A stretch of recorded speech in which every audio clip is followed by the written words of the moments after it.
All right, it's 6:30. I'm going to call this study session of City Council to order. All councils here except for Councilmember Driscoll, who had a conflict. So we got 3 items on the agenda tonight to talk about. First up, we have our Transportation Mobility Board here to talk to us about Vision Zero mobility policies. Then we have a on-call contracting process discussion and then alternative voting methods. So let's get into the discussion. Do you want to kick off? Let's have the transportation team introduce themselves here first. So I'll turn it over to Tom. Happy to start. First, thanks to Mr. Mayor, Council for inviting us. I mean, we're an advisory board, and the reason that we devote our time to this is to get a chance to try to influence things in a direction that we think makes sense. So this is what we look for, and it really is something new. In the 5+ years that I've been on the board, it's our first opportunity to meet with the whole board and meet you folks face to face. So thank you for that. So I'm Tom Grant, and I've been the chair for the last couple of sessions, and I'd like to introduce my vice chair next, Jeff Selzer, vice chair also for a couple of years now. Derek Mills, I'm a new member of the Transportation Mobility Board, and this is, I think, the 4th month. Dave Evans, and I'm finishing my first, coming into my 2nd year. So, be around for one. So. You want to skip stuff? Yeah, let's skip it. Come back to stuff. I'm Michael Gloden. Thanks for having us. Appreciate it. I'm just finishing the 1st year as a board member as well. Hi, Kelly Honecker. I've been on the board since its founding.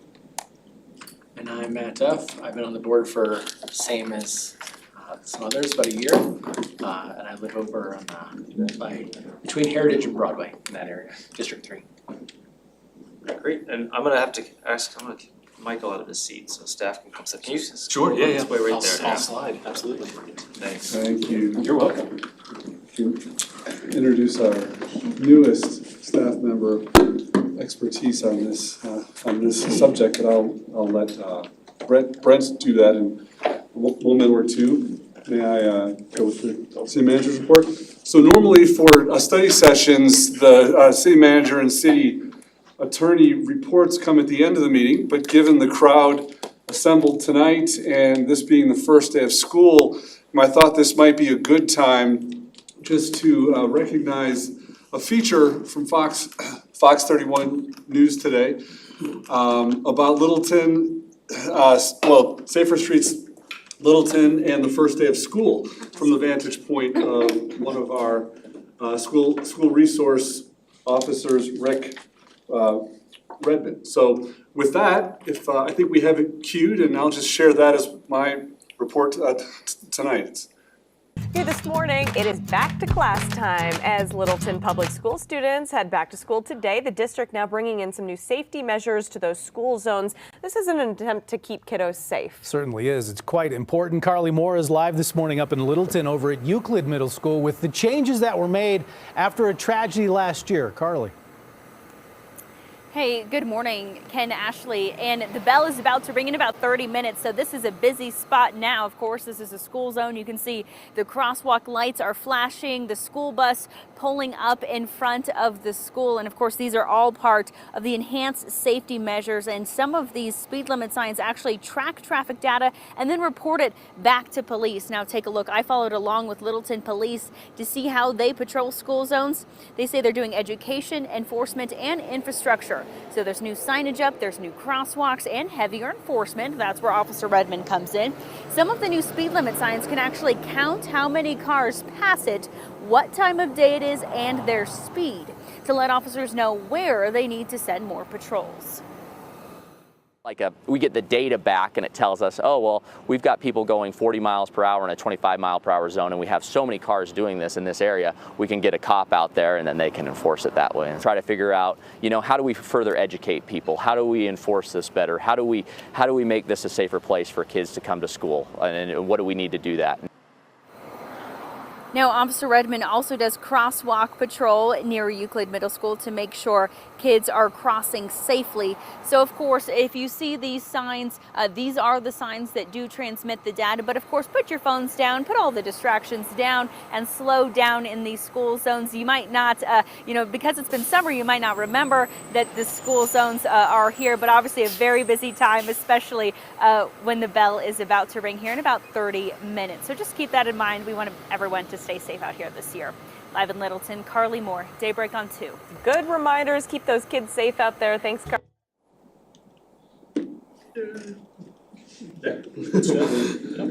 Alright, wanna jump into Sure. the topic? Sure will, yes. Good evening, Mayor and members of council, members of the Transportation Mobility Board, and on behalf of staff, we're real pleased that we're able to have a joint meeting tonight on this topic.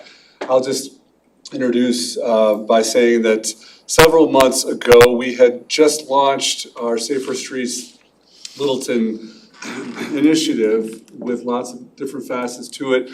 When, we had some conversation, we learned about Vision Zero, which is a national program, organization really, that does have a framework for eliminating effectively with the goal of fatalities due to traffic incidents. So there's a lot that goes with that, and council asked our Transportation Mobility Board to learn about it, dig into it, learn about it, and then work with staff to come back to council with some recommendations on how that would fit for Littleton and or how it would dovetail with the other Safer Streets Littleton programs, facets of that we have going. So that's really the purpose of tonight. This is a study session for those of you who might not be in this setting often.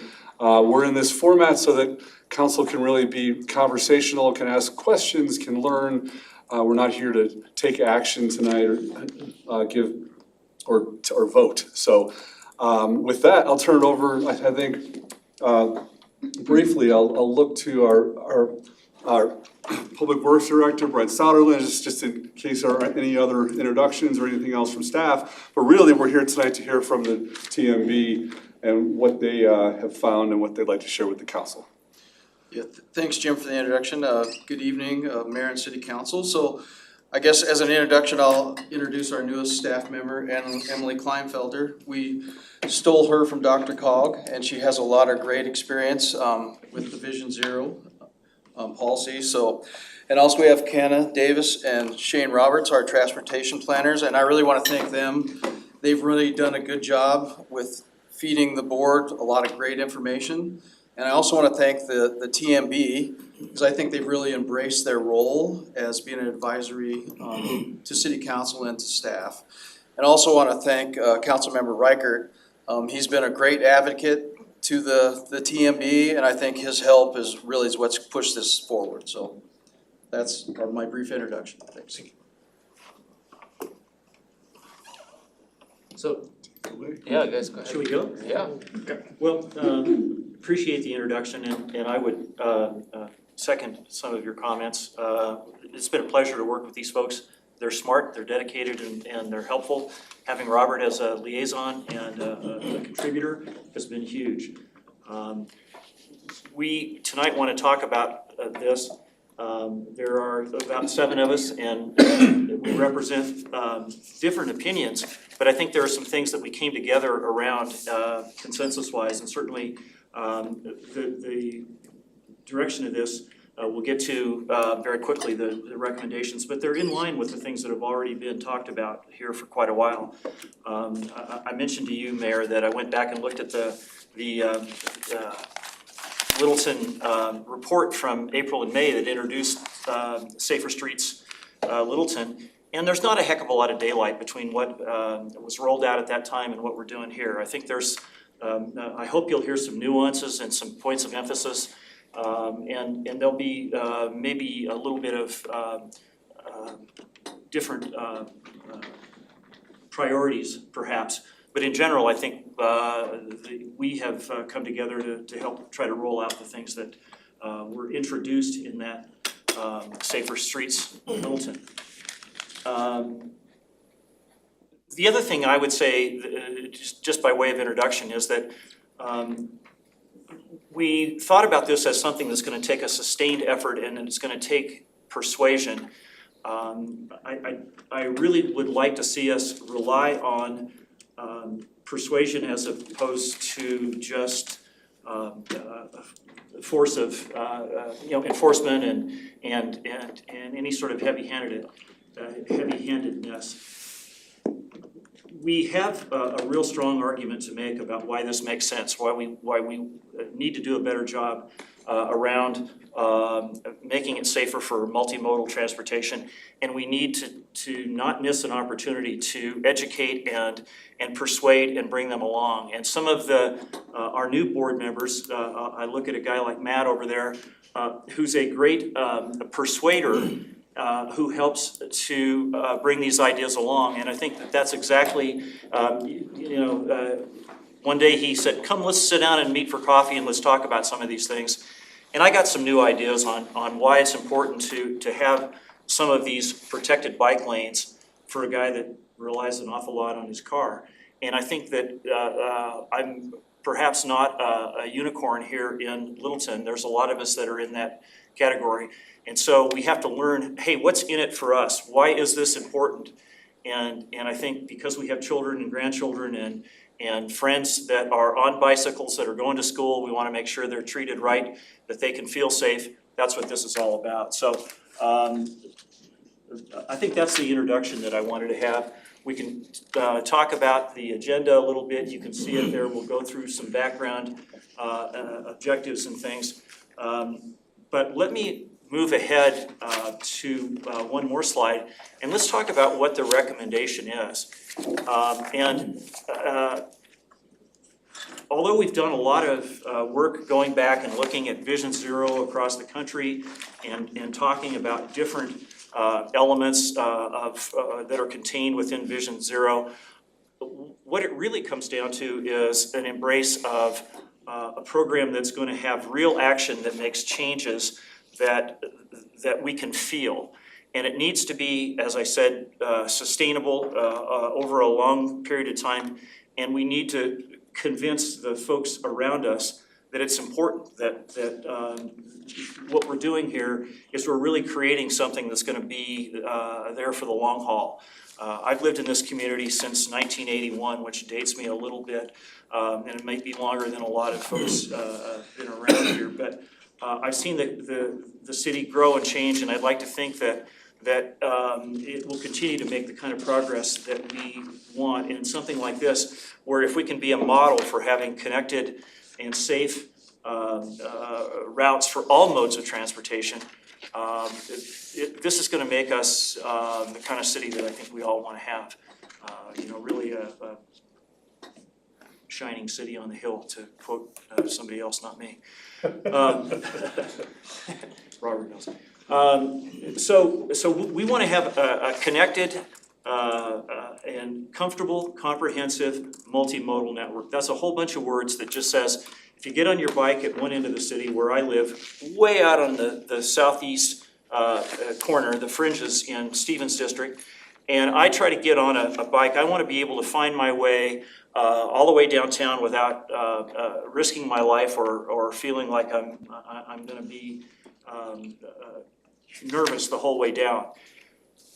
We've got a great start on that, but it's not connected yet, and it's so let's figure out how to do that.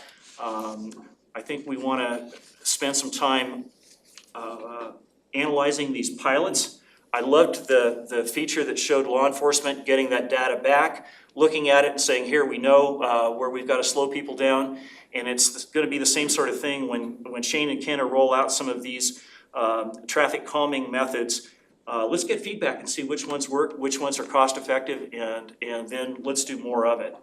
And so I think that's gonna help us to connect some of these bikeways and also pedestrian walkways that give us a chance to let walkers and bikers feel safe and get where they're going, and encourage more of them to take up the habit. So I think that's about all I want to say on that. Logic and facts, feeding that back to citizenry is part of the thing that is also going to help persuade folks, so that they feel like they understand why they're doing what they're doing. With that, let me go to the next slide, and I think Kelly's got something for us on a little more of the background that we've done. Not an expert on Vision Zero, you have one on staff, utilize, leverage. So I'll just kind of give you the impression of what is Vision Zero to a layperson, to a resident of Littleton, to a mom, to a working professional, right? And what I think collectively we found to be particularly unique are the principles that make up Vision Zero. You'll hear us reference at different points, we're not hung up on the name. A name's a name, it's what's underneath, and it's the depth.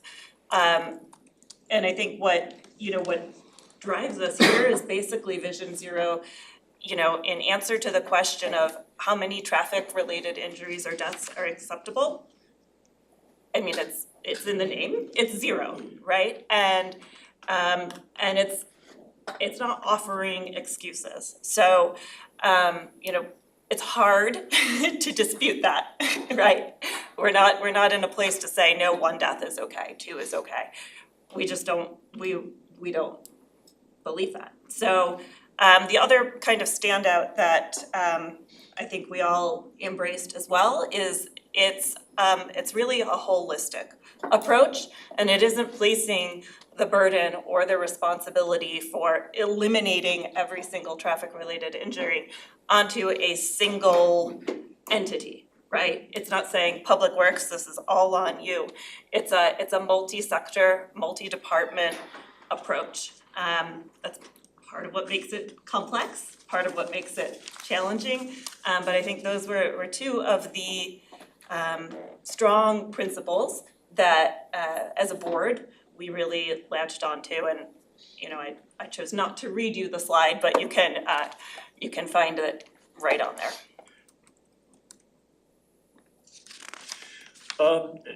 I think this is one I wanted to mention. We did our homework on this with the help of the staff. They had the idea that maybe we could go out and interview a few other cities around the country that were of similar size and that had tried Vision Zero.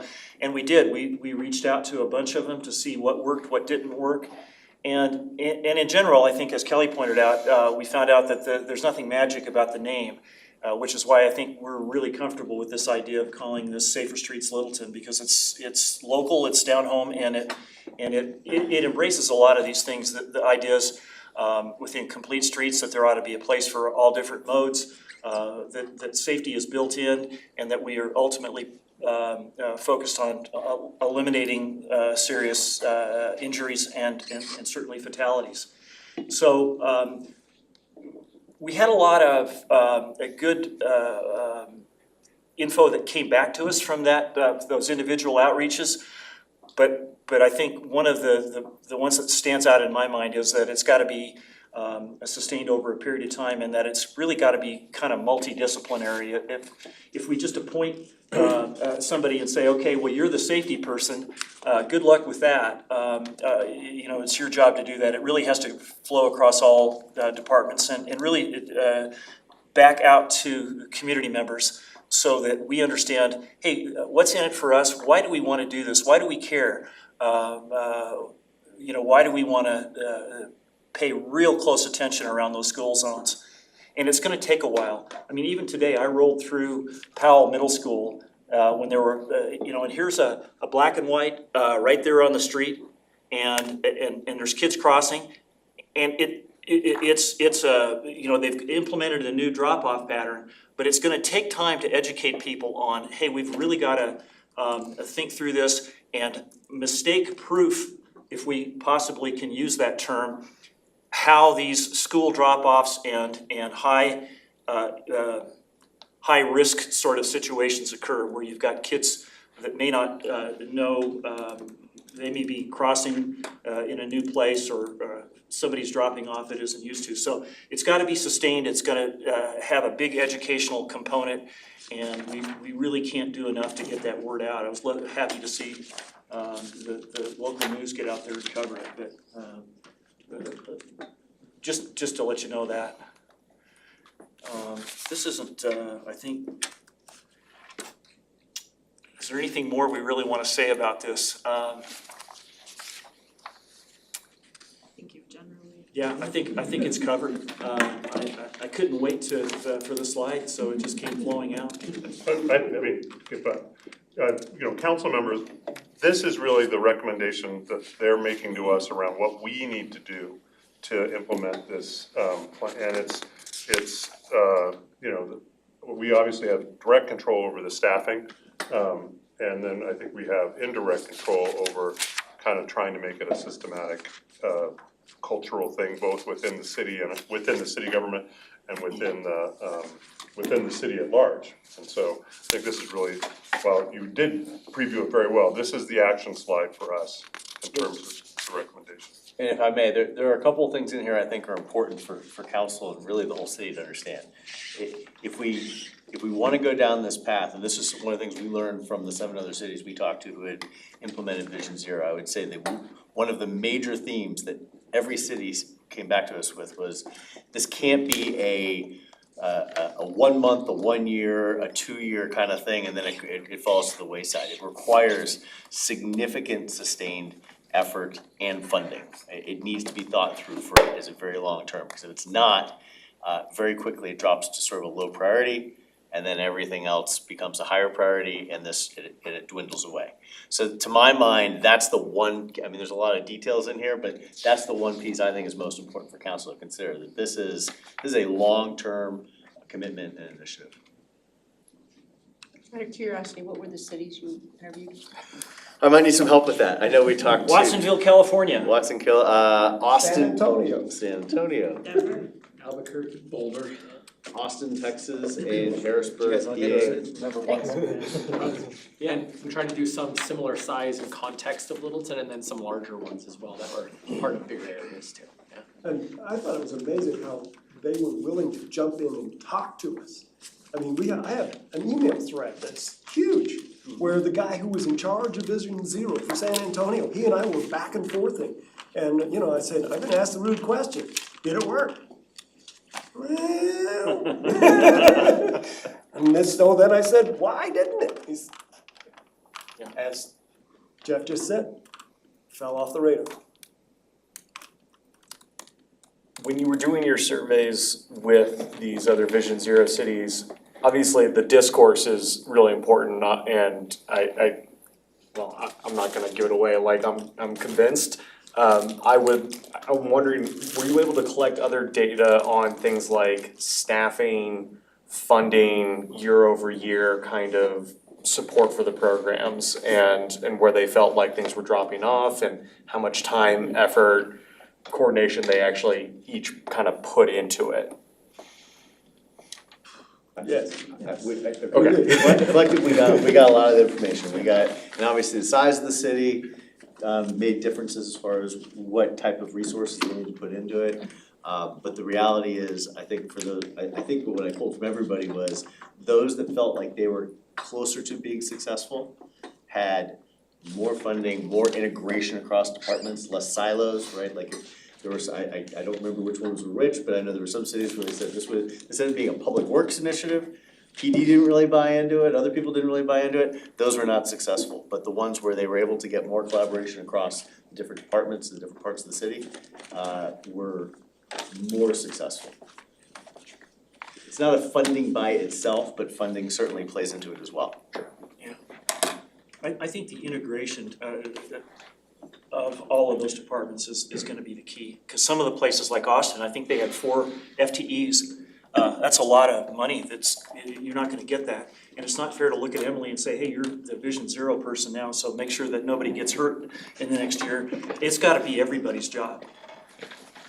And Tom, didn't come up in our studies that those cities that assign like one key individual and that key individual moved on, the program died with them. Right. Yeah.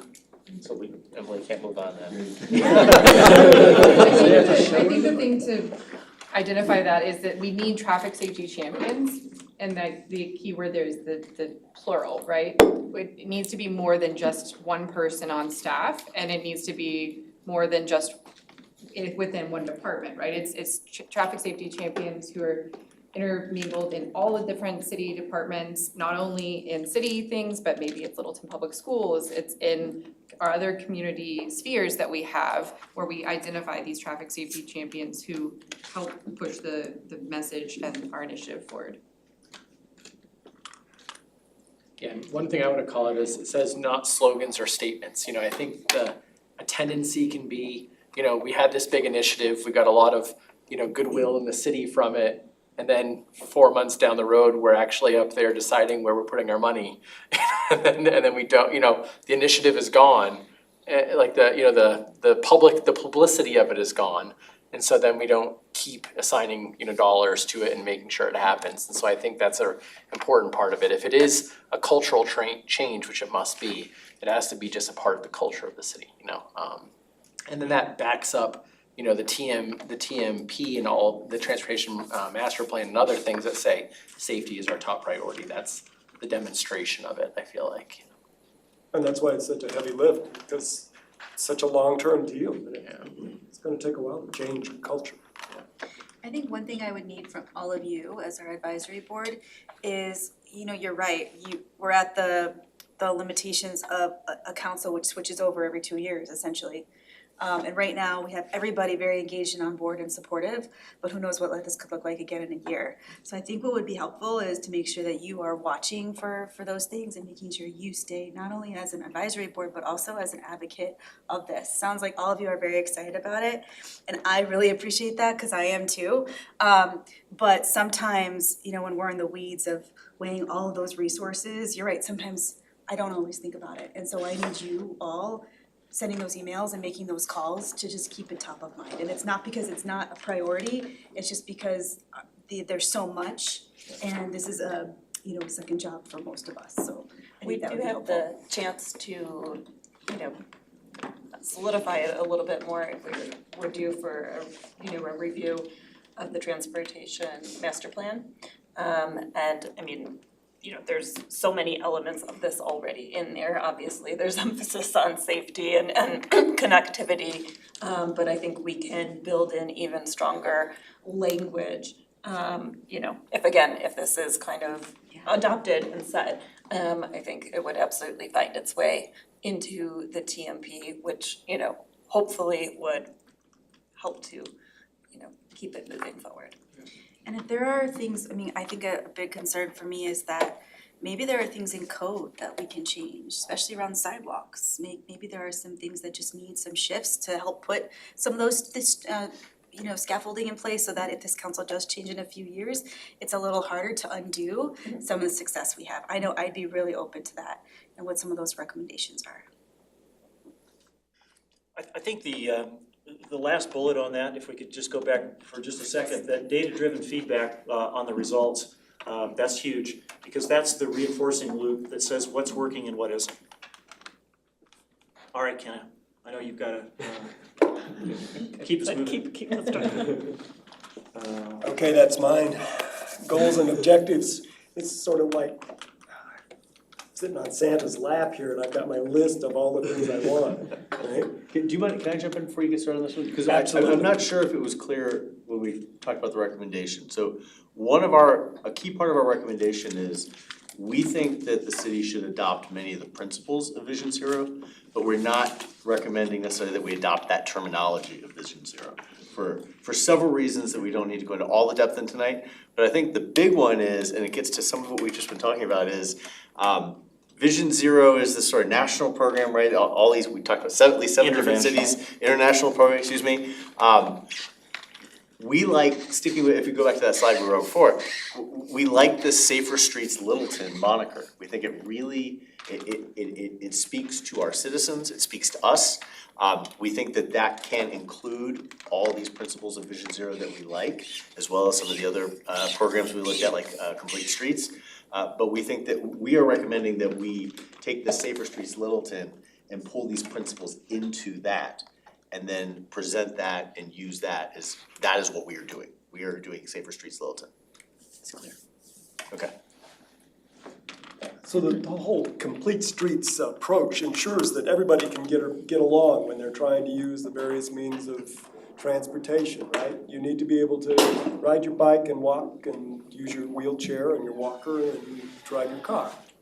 And that's the overreaching goal of this whole thing. But that requires us pulling together all the disparate parts and linking up all of our trails and our various and sundry pathways so that, as Tom said, I want to be able to get from my house to downtown Littleton safely and comfortably and not feel like I'm going to get hit. Okay? And that pulls in the whole shooting match in terms of what we've got to look at as a systematic approach to achieving this goal, which is safer streets. That's it. Sorry, Aaron. I know how much you cringe when I bring up sidewalks. It's critical. Sidewalks, I mean, this picture tells the story. You've got two guys on bikes on the other side where there actually is a sidewalk, and you've got a mom and her two kids walking where there isn't a sidewalk. We've also had a paradigm shift in the last, 5-10 years with e-bikes and e-scooters.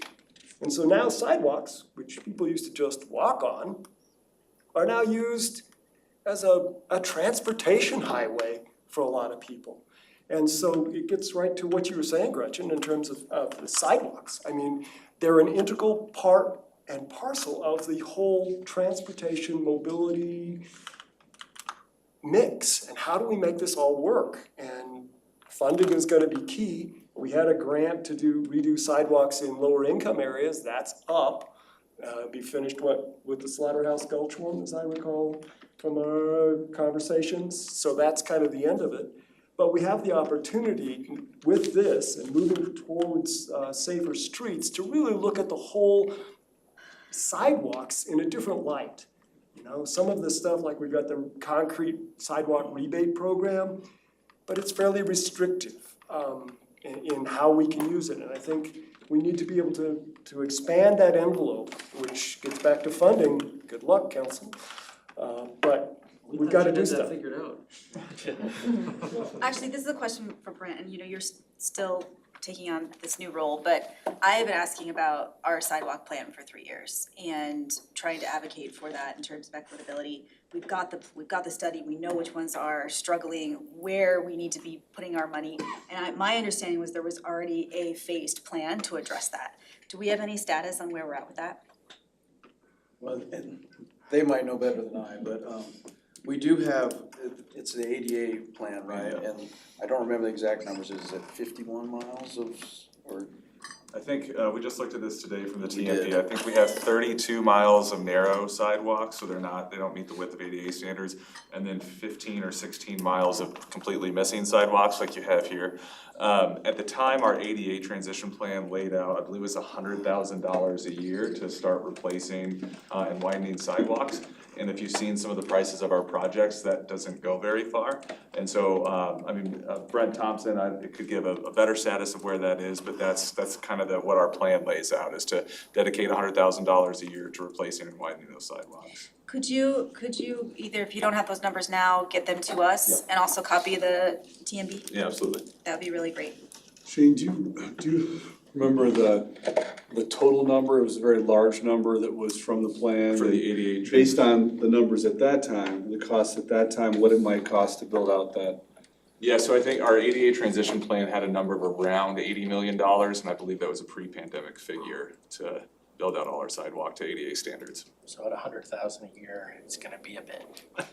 Yeah. Okay. Passable. And on your wheelchair, going down it. I guess the next slide, keep rolling. Well, I would just say to our council, that is something we should be thinking about when we think about 3A and allocation of that funding. How much are we spending on all of the road capital projects versus the sidewalk? And sometimes those go hand in hand, but I think that, and Jim, I think that is something for us to consider in September when we're working on our budget. When we do the roads, when we put back, let's not put back that California curb, and we've been doing that for years. I mean, why are we gonna put back something that doesn't work for people with kids and strollers and wheelchairs? And so that needs to be a change in the mindset of, hey, we're gonna do that, put in a full ADA compliant sidewalk, cause even in the last couple years, I see new sidewalks going back and there's still the 20-inch, 30-inch sidewalk. That's what I was gonna ask, on a practical level, do we have that in writing somewhere, that when we put a road back, we do it better, we paint it better, we do the sidewalks better? That's what I'm Or is wondering that about just the a code. goodwill Yeah. hunch? Can we change that in the code or in our Standards. standards? Yeah. TMP. Which gets back to the whole concept. As far as specifics, I would defer to either of the Brents on what that triggered, because that's a construction, There's a not lot of planning. deferral here. Yeah. Planners, engineers in the back. Yes, yeah. So I do know there are circumstances where if we're just going in and doing concrete repair, we might replace a panel that is not compliant because it's cracked or something like that, as opposed to when we go in and redo a street and widen the sidewalk and we do the whole length, so there's a distinction there, if that makes sense. And there's levels of our pavement management, right? And so if you're reconstructing a whole roadway, that's the most opportune time to go in and reconstruct all of the sidewalks. If it's just like mill and overlay, you are typically not touching the concrete curbs, so. I will say, I think we can refocus on sidewalks. I mean, a lot of what we're doing is trying to upgrade all the streets, right? We're doing a lot of mill and overlay, a lot of slurry seal, and that doesn't necessarily equate to widening sidewalks, right? So, I mean, 100,000 per year for sidewalks is not very much, and we can't get very much widened, right? How do you even logistically do that? Do you go into people's yards, or do you go into the streets? Well, that's the whole trick, right? So you either go into people's yards to widen the sidewalk, or maybe you move the sidewalk into the street. So there's a lot of design and consideration that has to go into that kind of. Often you have to buy property right of way, acquisition, which can be part of a plan. If we were to ramp that up. Feels to me like the charge that I would like staff to take is help us prioritize this. Where are the places that we need to focus investment?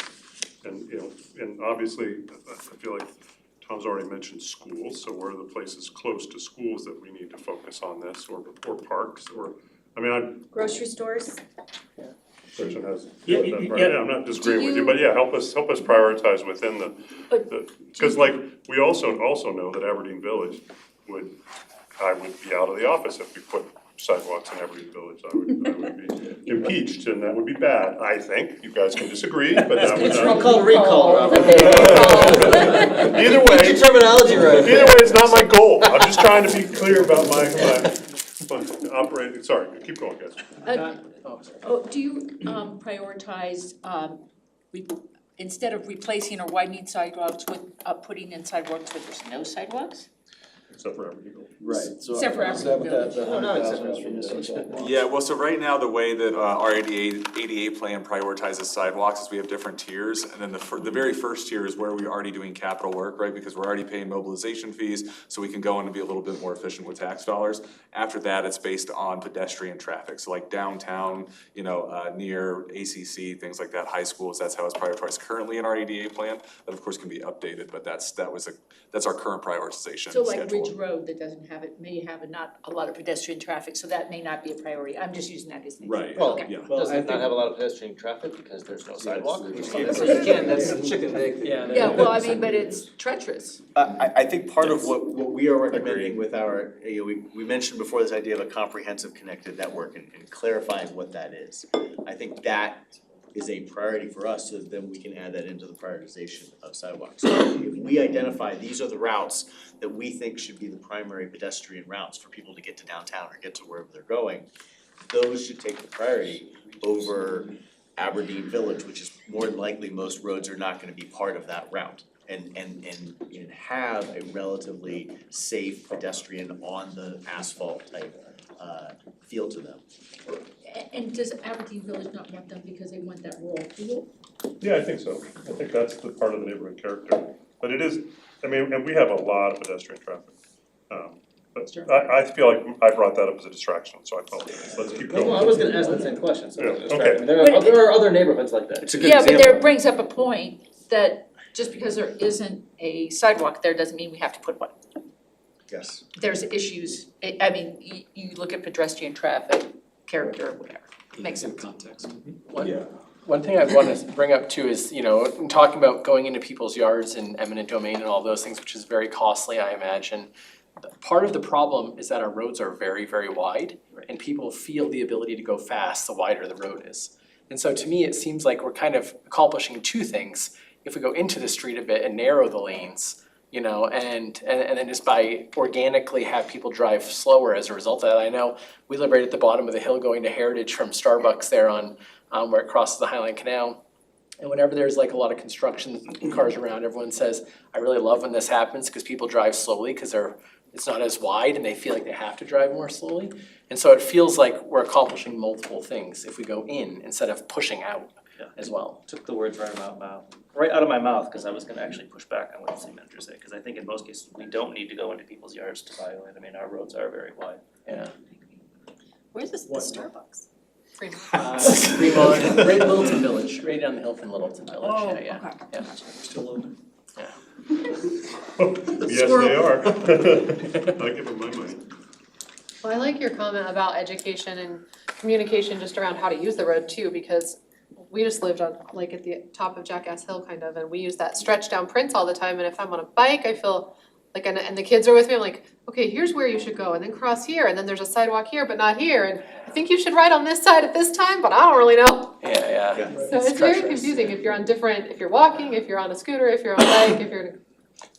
And the reason we have bikes on sidewalks is because they don't feel safe on the street. Yes. So If they feel safe on the street, then the people can walk on the sidewalk. And I think that's one of the reasons we've emphasized looking at the connections, the missing links in these networks. And whether it's a pedestrian route that has a missing link or a bike route that has a missing link, I think those are high leverage investment opportunities. We can't, at $80 million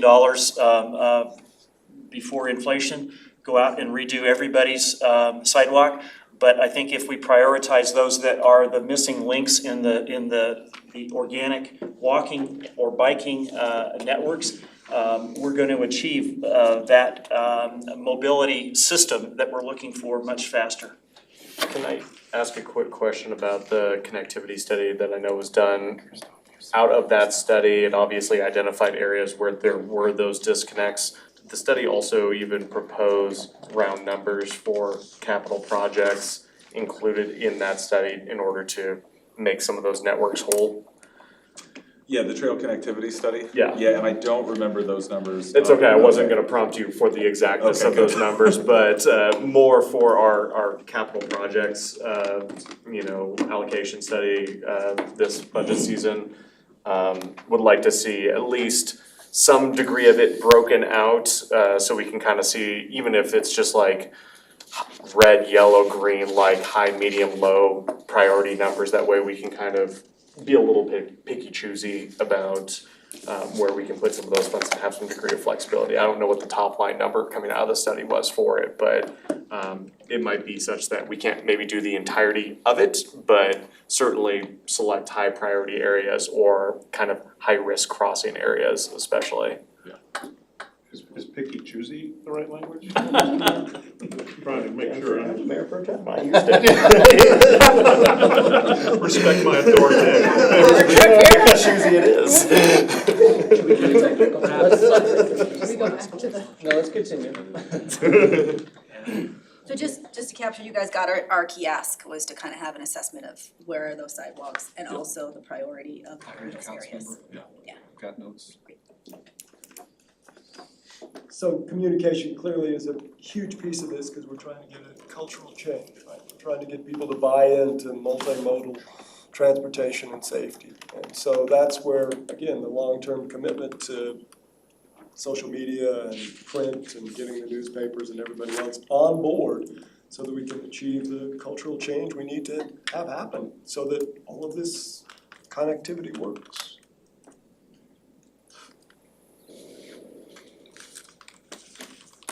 The next one probably will be no surprise to anyone in the room here, prioritizing school safeties improvements, school zone safety improvements.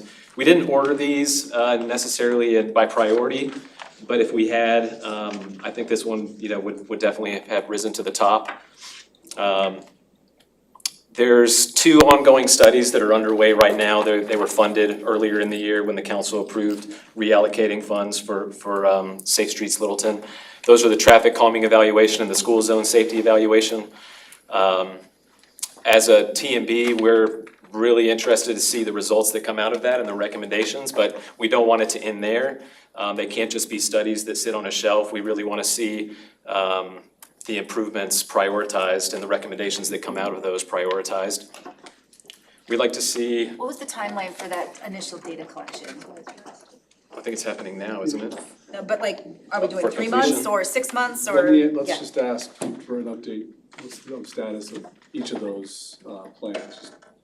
Yeah, so the school zone evaluation study, we're reviewing draft recommendations now, and so I think those should be ready to review at our next meeting. And then as far as the traffic calming evaluation, we're kind of past kickoff on that, but we were just out in the field, was that yesterday? Yeah, today's only Tuesday. So yesterday, looking at some different traffic calming features with the consultant team who's working on that. So, and Aaron, do you remember, hey Aaron, the timeline on each of those? Sure. For the school zone evaluation, they also met, the project managers went and met with all the schools before school started today, so they could get some of those low-hanging fruits implemented. Some of the things like you saw in the Fox 31 about the circulation at Powell, that was something that they talked to them about and resolved and how they could make that a little safer for this time around. That should be wrapping up in the next couple of months, because what we're identifying is not just the early implementation things, but long-term things we can do around the schools also. So things we might not have funding for right now, but to identify what can make things safer in the future. And the traffic calming is kind of following right on the heels of the school zone evaluation. So they're not just focusing on schools, but that is part of it, on what type of traffic calming we can put in school zones. But they're looking at the city holistically too, to identify and kind of tag on to our neighborhood traffic calming programs. So when people request areas where they want to see improvements, what should we be putting in those areas now versus what we did 20, 30 years ago? So what they're helping us do is kind of evaluate, what do we have kind of around the city now, what's appropriate, what isn't appropriate anymore, so we can start changing those and putting in things that really work, not only now, but in the future. And that's gonna be probably wrapped up closer to the fall, end of fall, so November time period is when that'll wrap up. But we'll start getting recommendations for certain areas a lot earlier than that also from that evaluation. So is that traffic calming one, looking at those not traffic circles we have? It is part of what they're looking at, for sure, yeah. I don't wanna And assume. what Shane referenced, we did drive around the city and kind of highlighted certain things we want them to focus on, kind of call attention to them, be able to point out in the field exactly what we're seeing. And it was funny because being out there, we saw a lot of the conditions that, we see normally as staff and that you see as residents also when you're out there.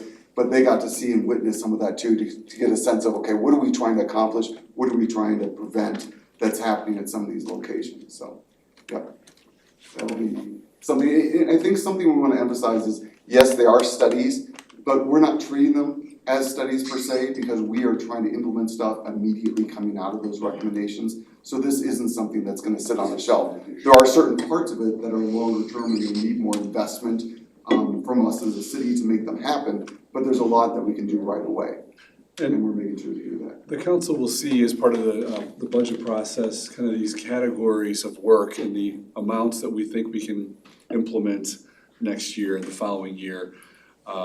Even as the projects are still coming forth, so you'll see the traffic calming, school zones, sidewalk plan, so that we can start to, so that we can both work on budget and having funding for as much as we can implement as well as, as these studies are still happening, so we can move as quickly as we can to get things done as we have the individual projects.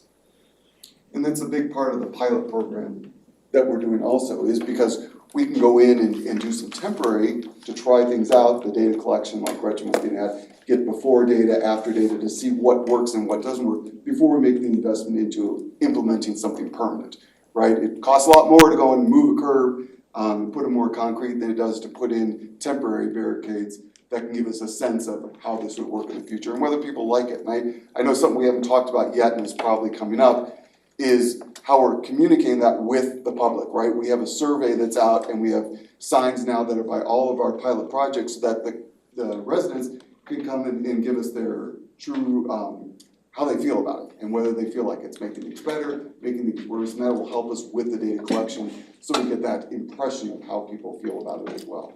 Aaron, has that been made into with LPS into their communications to the students and parents? To some extent. It's obviously a work in progress. We want to keep working with LPS to integrate those things. Some of what we've, done through the school zone study is getting implemented right now in coordination with the schools, but it's going to be a long-term effort of how we coordinate with LPS and decide what are they taking on, especially when it's on their property and on those school sites versus what we'll take on as a city for improvements on our roadway system, our sidewalks, our bike lanes, things like that around the schools. Jim, when are we gonna see the results of the community engagement and what people Our have been saying? intent was at that October presentation, we come back to you guys to update where we're at with Safer Streets. We hope to have a lot of that information to share with you with what we're hearing from the public and stuff.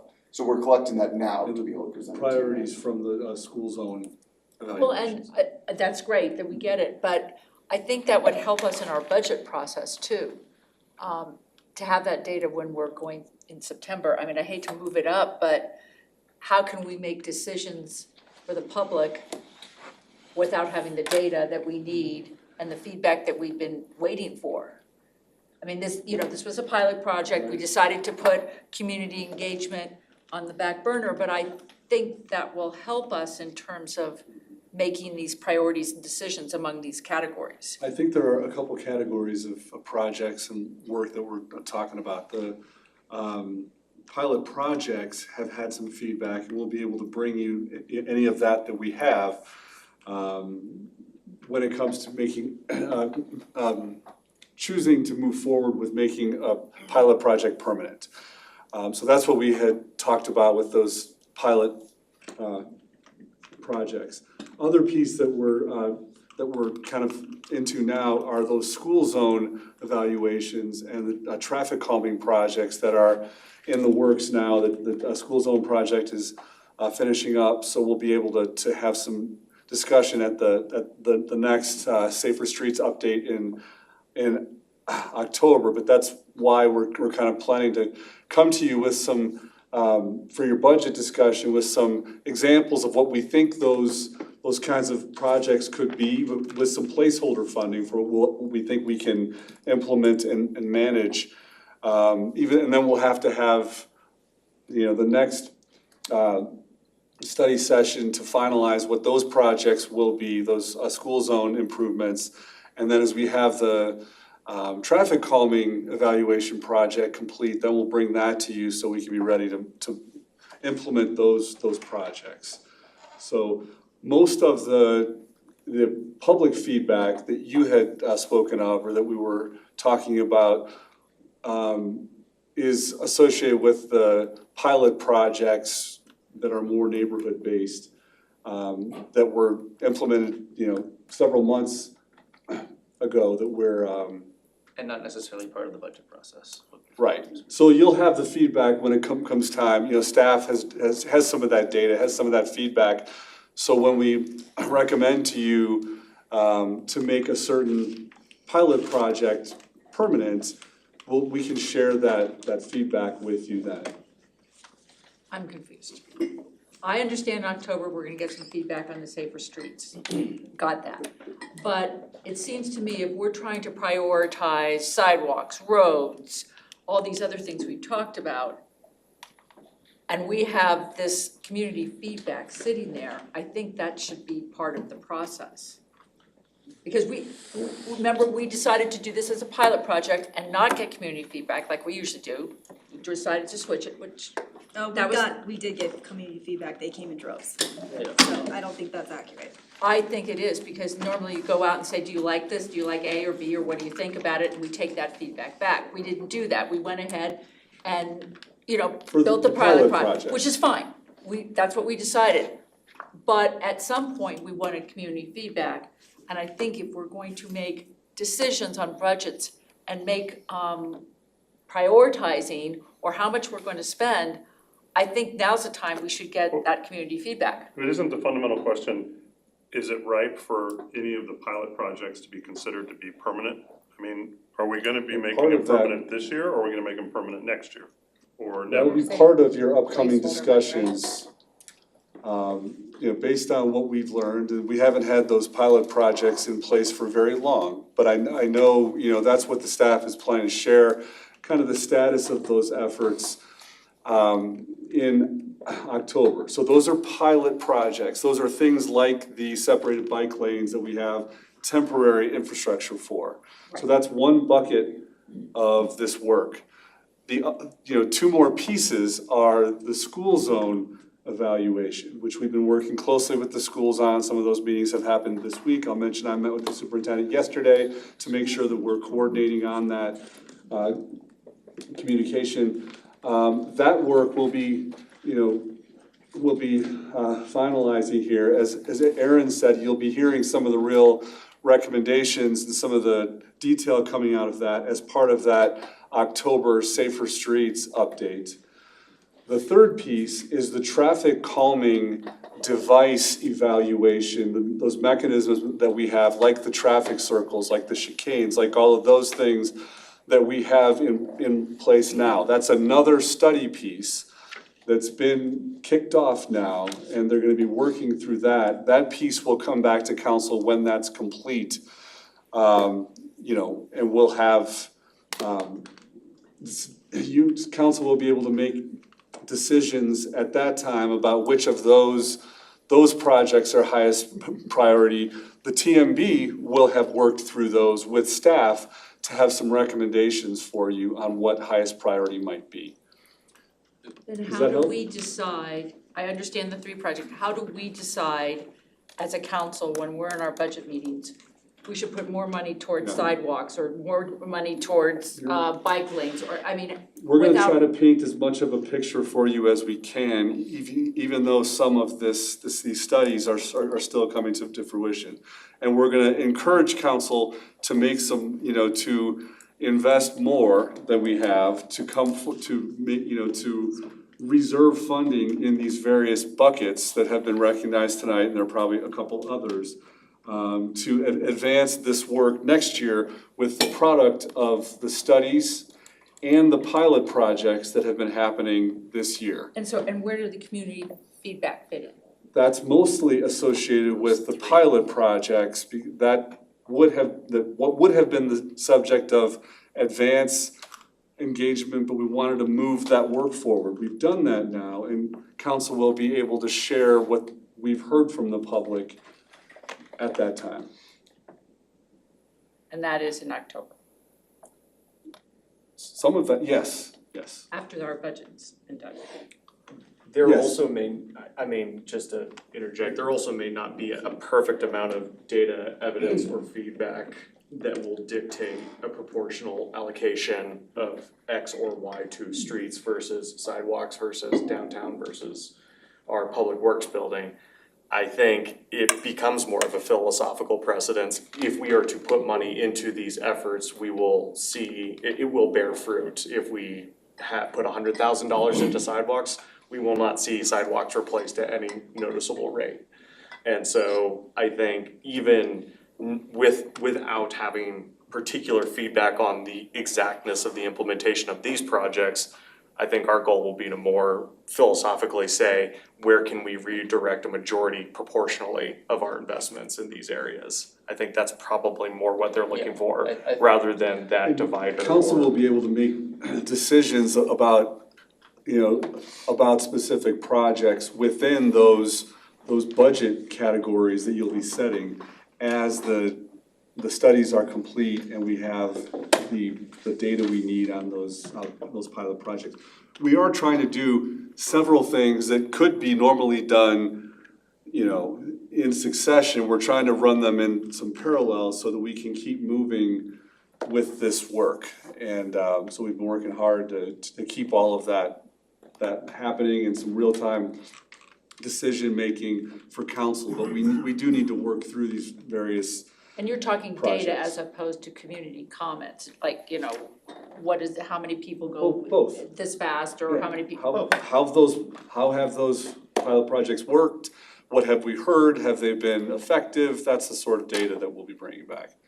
Oh, I just would advocate that be done around budget time instead of after the fact. That's my point. We could pull preliminary numbers from that survey, but it's like That would help. Councilmember Anything Brooks would said. help. Yeah, it's a bit self-selecting too, so I don't wanna. Because we need to make this decision based on some sort of, I think there's separate decisions that you're talking about. I think you're conflating the decision of. I think community feedback is a factor in this, but it's maybe not the only factor in our large pots of money allocation, because we are going to be receiving feedback on very specific components of a plan, not necessarily the ability to staff up an additional transportation person or do a tenfold increase in sidewalk replacement. I think there's not necessarily, I'm not trying to speak on your team's behalf, but I don't think there's necessarily a series of data that is going to point us into the correct proportional allocation. It'll just be up to us in terms of our philosophical I just think approach that's to it. one piece that should be included, Sure. along with all the other stuff. And some of it's logical, like, can we Absolutely. put $82 million towards sidewalk replacement next year? Probably not. Some of it's obvious, but other things is not. So that's my point. Yeah. I'm sorry to belabor. In advance of the budget workshop, we're happy to compile all of the, ongoing documents that we have from the school zone safety evaluation recommendations and the preliminary survey evaluations. That would be great. Whatever you have, even if it's not complete, would be helpful, I think, in terms of making some of these decisions. Yeah, and I'll just say, we'll probably have more projects than we can even do, even with the preliminary results that we get. Probably? Probably, okay. We will have more projects than we can do. And I know you've made adjustments along the way. There was that one intersection that people didn't like, and you shifted things right away. You don't need us to become involved in those kinds of things. So I know that's been happening along the way.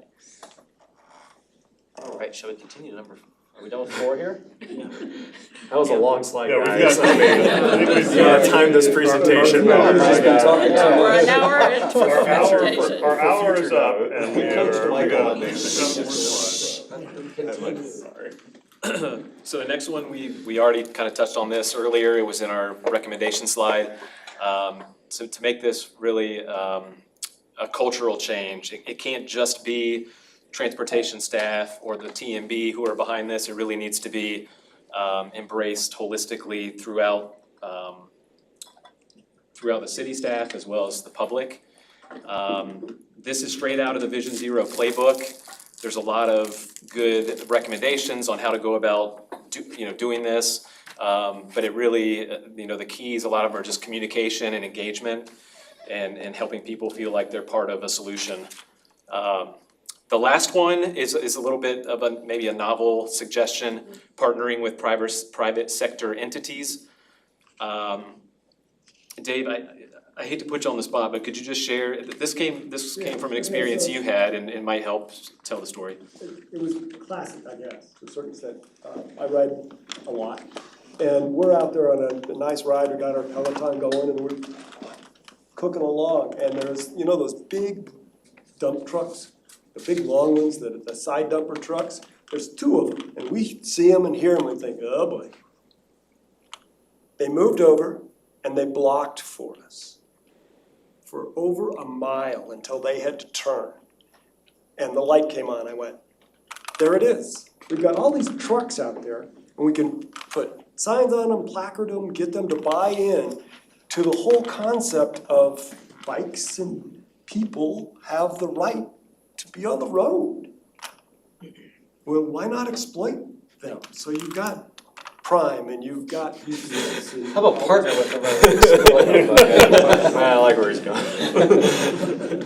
So that's where it came from, was just this, sudden, wow, these guys were, and when they went by, we got the polite beep beep, and they waved. And then they made their left turn, and then 5 minutes later, a big old cement truck cut us off and, had to jump on the brakes. Something I wanted to just note about this goal and kind of coming back to the goal about communications is that I think a really effective part of this strategy is figuring out who are our messengers.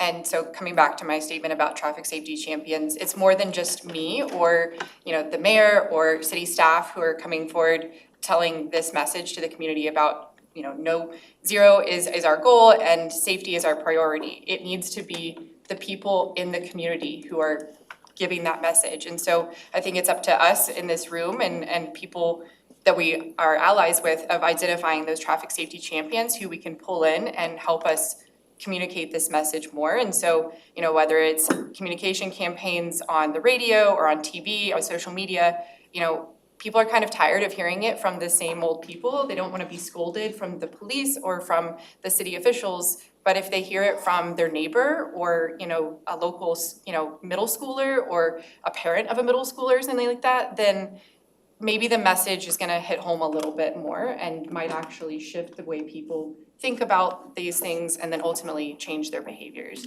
So that's something we really wanna kind of think about as we move forward in this sort of strategy is who are those messengers that we wanna bring into this work. Appreciate that, yeah, there's a lot of levers we could pull and there's groups already on the ground that we can activate and engage and not exploit, but partner with. And, we don't have to consider this as a top-down, everything on us type of approach. You won't influence behavior change in that way. And so embedding, within the community, a more organic feel to it. Churches, school groups, different places where obviously there's people gathering already, people, probably even championing these efforts. So, as we emphasize a lot about how it's going to be expensive and a long-term commitment and all this stuff, it doesn't have to be done in isolation, and we should utilize what network is actually already out there. And great segue to the final goal here, incorporate Safer Streets Littleton goals and strategies throughout city programs. I think it starts with, we've been talking about safety champions. We, at our last meeting, when we were preparing for this presentation, we thought, well, perhaps it starts within the city, identifying safety champions in the various departments that can advocate for safety, and then broaden it from there to external stakeholders, whether it's the school system, other partner agencies, community groups, or just individuals who are passionate about transportation safety and want to advocate for it and be part of the solution. So again, just taking it taking it away from just city staff and making it a whole holistic approach.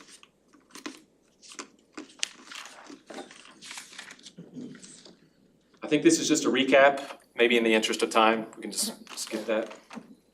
Get into priorities. So how do we want to prioritize this? What do we think the priority should be? We actually just spent a good amount of time talking about behavioral and cultural change. It's our opinion that is probably the hardest thing to do. It's gonna take the longest amount of time to do, but it also will reap the biggest benefits. If we can get our entire community to start to realize the value of everybody on the roadways being safe and comfortable, and figuring out what behaviors they need to change in order to make that happen, that gets us a long way down the path on a lot of these things.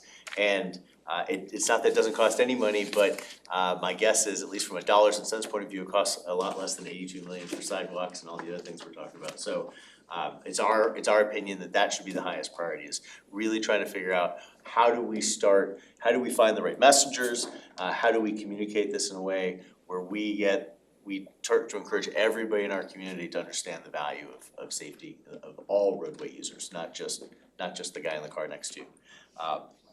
The next thing that we think is a priority, and this is on the docket here for the staff over the next 6 months, 12 months, is updating the TMP with a lot of what we just talked about here. Right, making sure that, as we talked about before, there's a lot of elements of safety and connected routes within the current TMP that's now 5 years old. But as we revise this over the next year, making sure that we're very clear about the principles we're looking for, the goals we're looking for, and many of the means that we're gonna use to try to get there. So that, again, getting to the Councilwoman's comment before, if this council looks different 2 years or 3 years or 4 years from now, we have it in writing, this is what we're trying to do from a transportation point of view.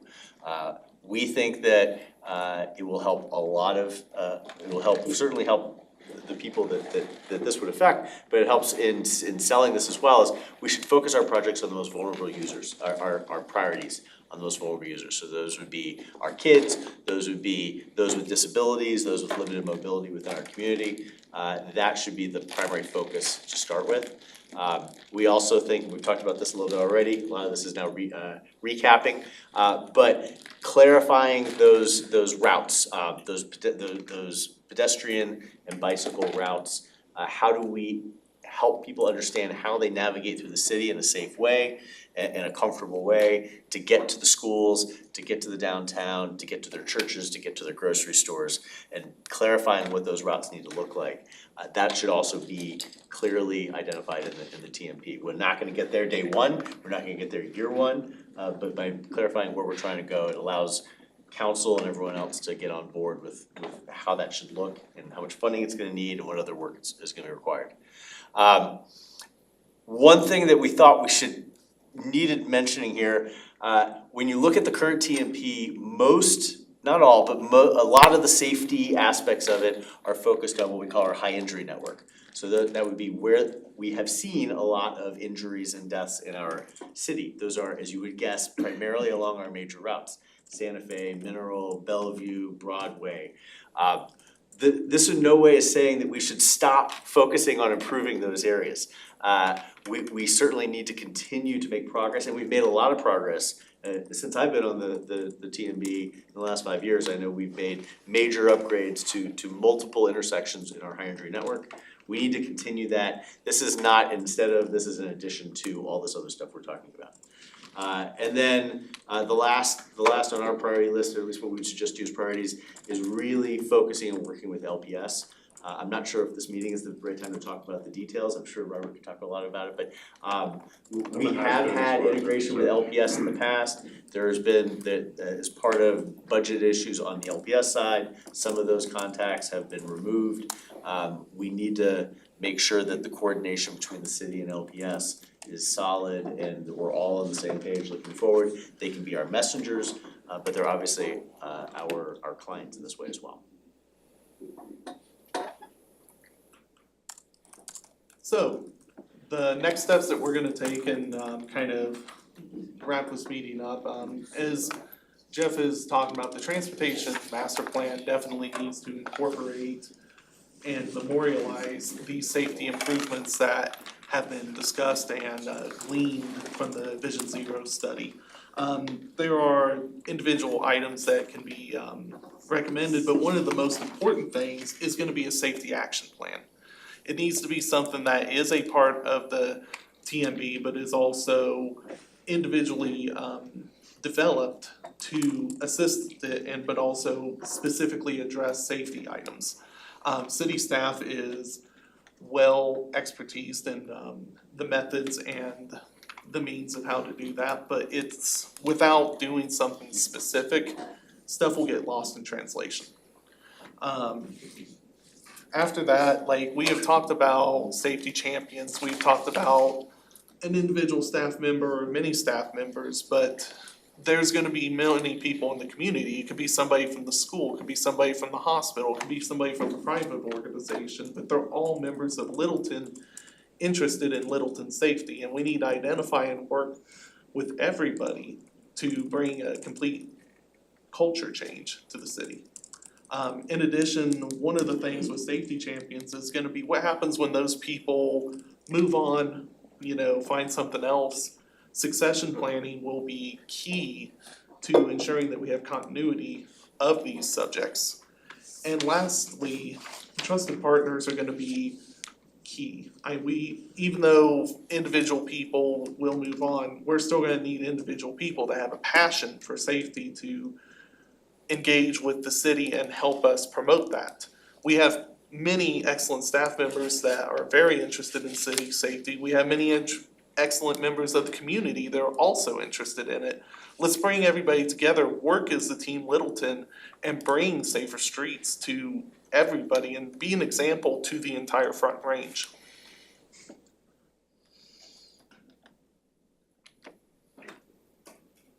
Any questions, council? I do wanna add one thing on the safety action plan, from what I picked up. While it will be full of wonderful and important information, it's also a key piece to unlocking grant funding. And that, because there is additional buckets of funding that one can dip into when kind of taking on a Vision Zero-esque approach. And what a requirement is that safety action plan piece. So we see that as being particularly important. I have one more question.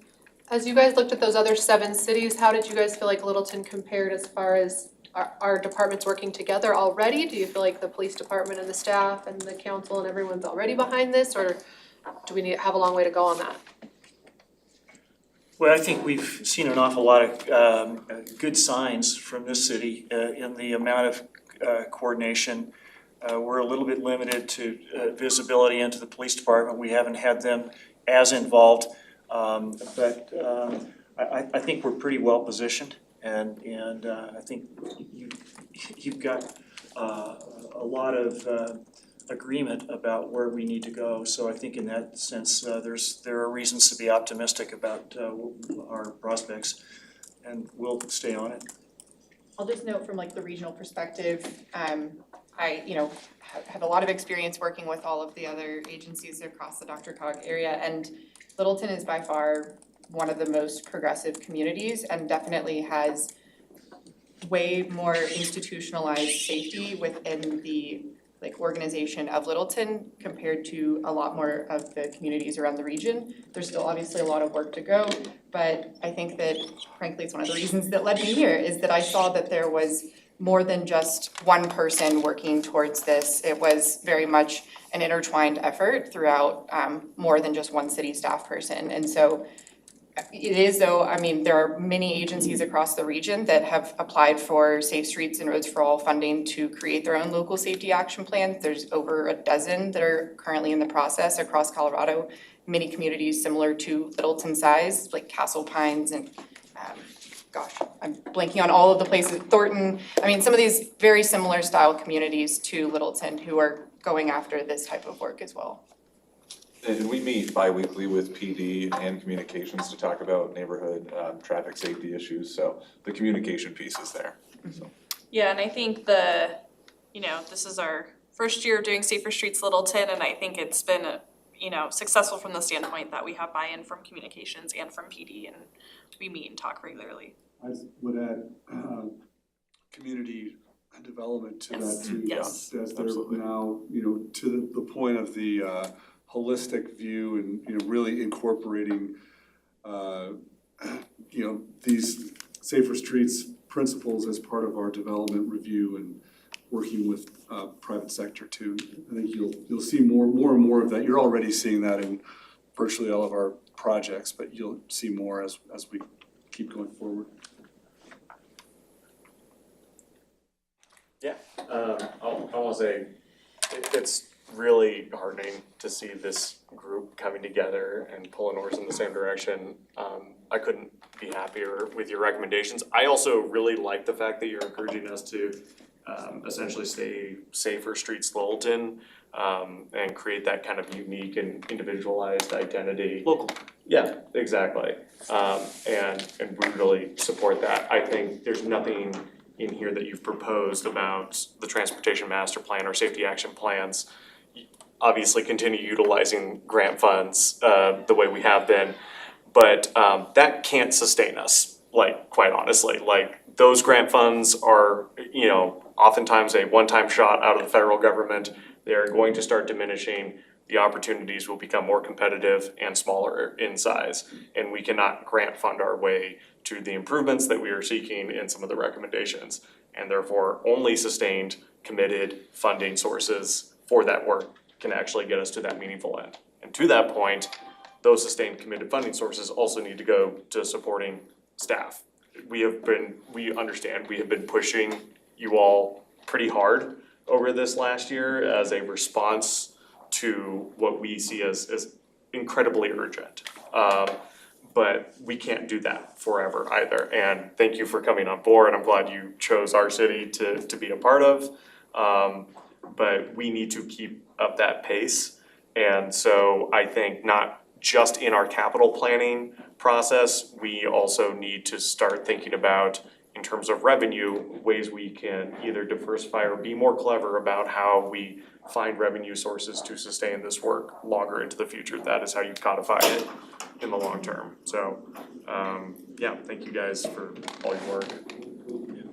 You've got a really talented bunch of planners and engineers.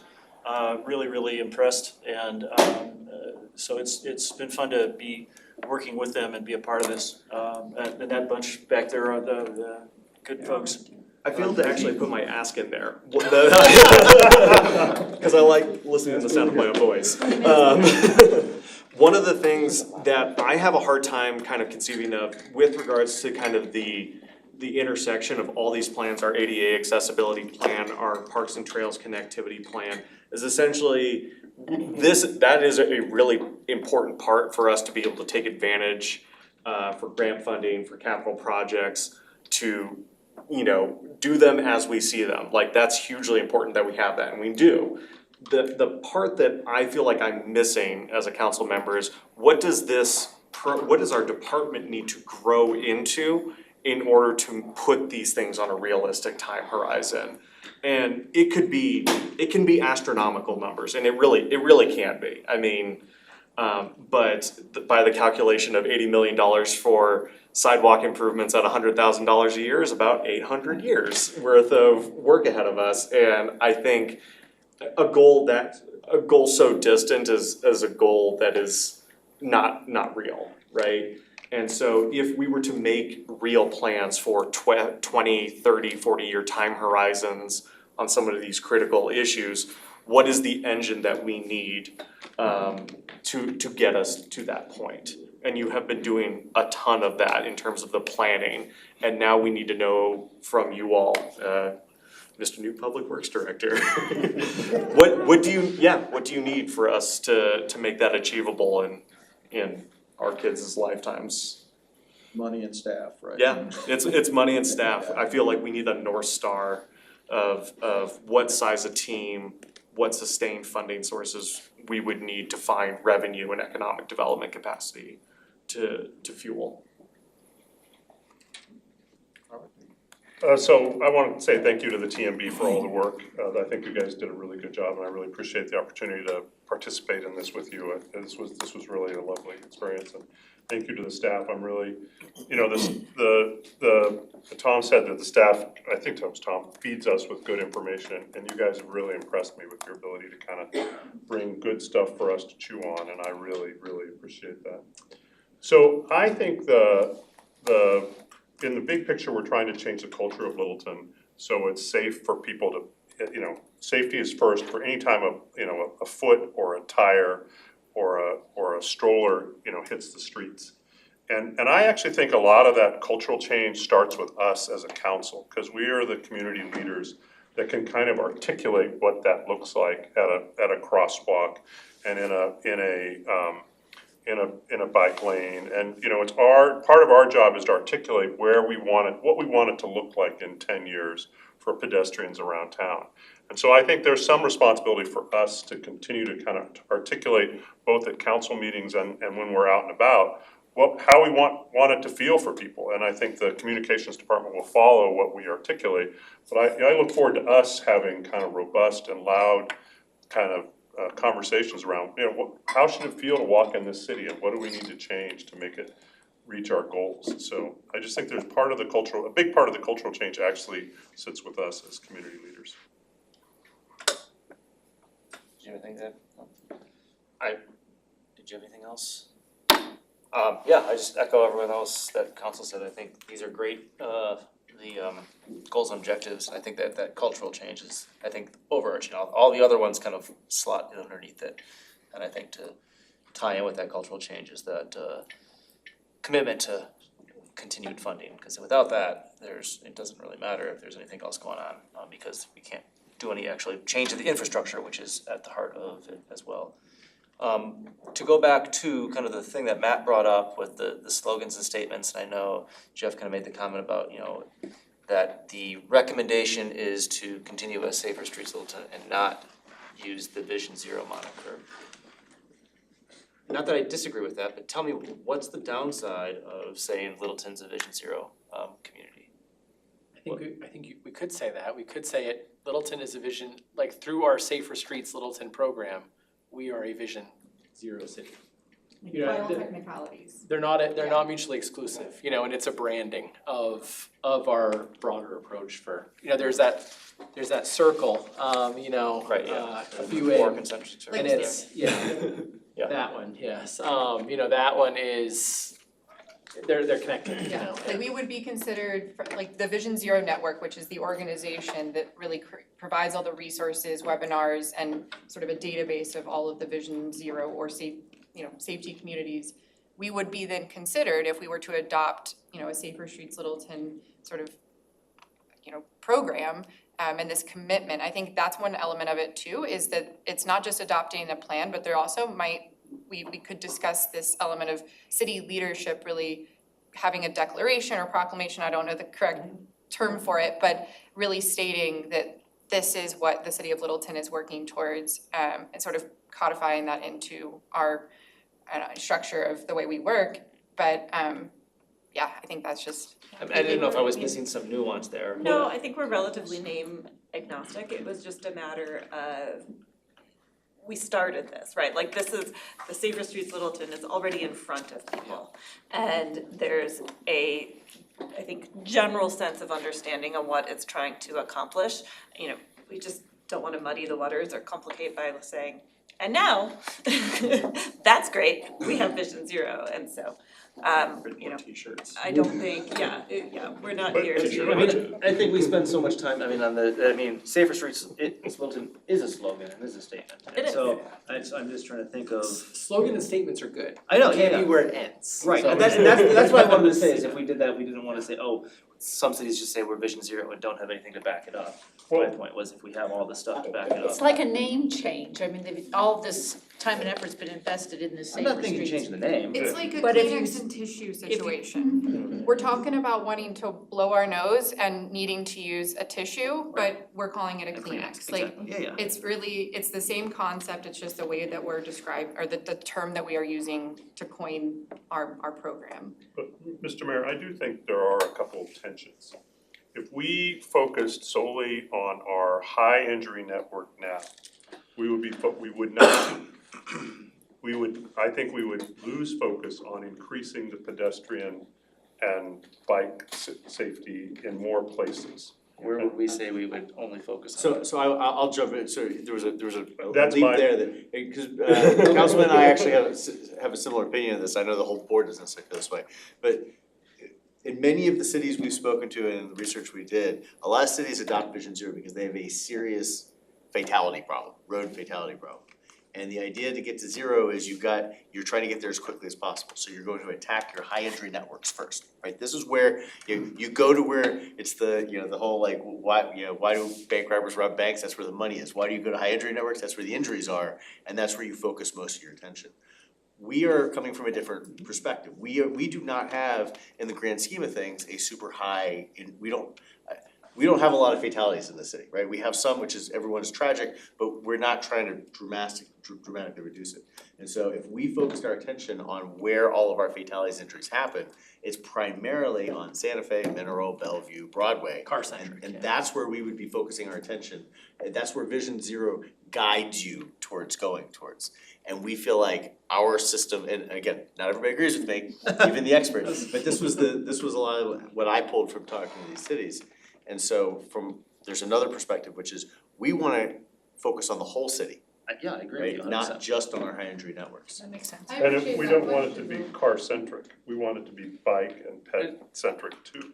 Right, I don't disagree with that, I agree with everything you guys said, I think, and sometimes perception is reality, when we do everything we hear, if you say, have the umbrella of, oh, Vision Zero, you go to Safer Streets Littleton, you go to somewhere in Iowa, they're gonna go, I have no idea what you're talking about. You say Vision Zero, they know exactly what you're talking about. I think and even within our community, I still think Safer Streets Littleton, there's some understanding, I think Vision Zero has a better recognition. Well, to piggyback on that, so if we knock this out of the park, in 10 years, other cities could be like, what Vision Zero city do we look at? And we would be in that list, Yes, we would. even without the title. Yeah, Absolutely, okay. yes. I think that's. I mean, I don't care about the name, I'm care with the root thing that you guys are recommending here, but I think, having a name, fitting into category is somewhat important, not as important as the actual, all the goals I and think objectives. the name recognition is like, oh, we are aware of it in this space, but I think if we were to go out and talk to the average citizen, people don't know what Vision Zero, and it's not exactly a very intuitive, it doesn't directly say, oh, I know I'm talking about traffic safety here. You would have to kind of explain it more, whereas if we say Safer Streets Littleton, it's right to the point of what this program is getting at. Yeah, immediate, yeah. And there doesn't require much explanation. Yes, maybe if we were to go to Iowa and talk about I was gonna this, say, we would if have you're in to. Iowa talking to somebody, you call I it know, whatever you I'm want. Yeah, but I mean, anecdotally, I have spoken to people at conferences recently. I spoke to a resident of Littleton, and they honestly thought the Safer Streets Littleton was our local safety, was our Vision Zero program. They perceived it as that, and so I think there are a lot of people who understand that this, whatever term we wanna call it, the city is focusing on improving safety and mobility for all users, and they're especially focusing on making it safer for people to walk and bike. Right, and I think that's great, and I think everything you presented, I'm not trying to say anything you did is, I disagree with or think is wrong, I think it's great. And a homegrown solution is important, because it should fit our city. Vision Zero is a little bit shop worn, meaning no disrespect to anybody who's given many years to work it. But when we spoke to some of the other cities, they were quick to point out that the sloganeering got out in front of the delivery. And we want to make sure that what we have is a homegrown solution that works for us. Yeah, and that's why I think for all modes. With that homegrown solution with the champions there, I think it's important, actually, that city staff not really be the face of that. I think it needs to be outside the city, because they don't want to say, hey, it's coming from the city to do this. A lot of people are like, I don't want the city to tell me I have to do it. It has to be Yes, grassroots. much more powerful coming from inside. Yeah. Thank you, everybody, for being here. Yeah. Thank you. Thanks for having us. Thank you. Do you guys have any questions for us? It's fine. That's why they're here. Yeah. We'll Email us opinions on the capital budget. Good luck with that. I'll just say also anecdotally, from the DRCOG perspective, before I came here, they were updating the Vision Zero action plan, and one of the sort of key actions under the objective, looking at increasing funding and resources, was to take a look at, on a regional perspective, what are more sustainable sources for funding to all local governments. And so I can't tell you what exactly is gonna be happening with that on their team. I know they've got 2 people working on safety now, and so hopefully we'll see some headway on that, on a regional level, having more sustainable sources of funding for safety, but that's just more to come. That's just a little note from the regional level. Great, thanks. Thank you. We'll stay in touch. And we'll take a 5-minute break here to switch out here and get the restrooms.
back on to item number 2 is consideration of on-call contracting process. Thanks, Mayor. Yeah, the council approved a new procurement ordinance last November, and since then, we have hired our new procurement manager, Megan Sullivan, who's with us tonight. And we have, we've implemented policies to accompany the ordinance so that our staff can start to work within the ordinance. I'll say up front that, you know, what the ordinance did was very importantly stake out, you know, that our processes will, I think, reflect best practices for procurement, which are public access to all the city's business,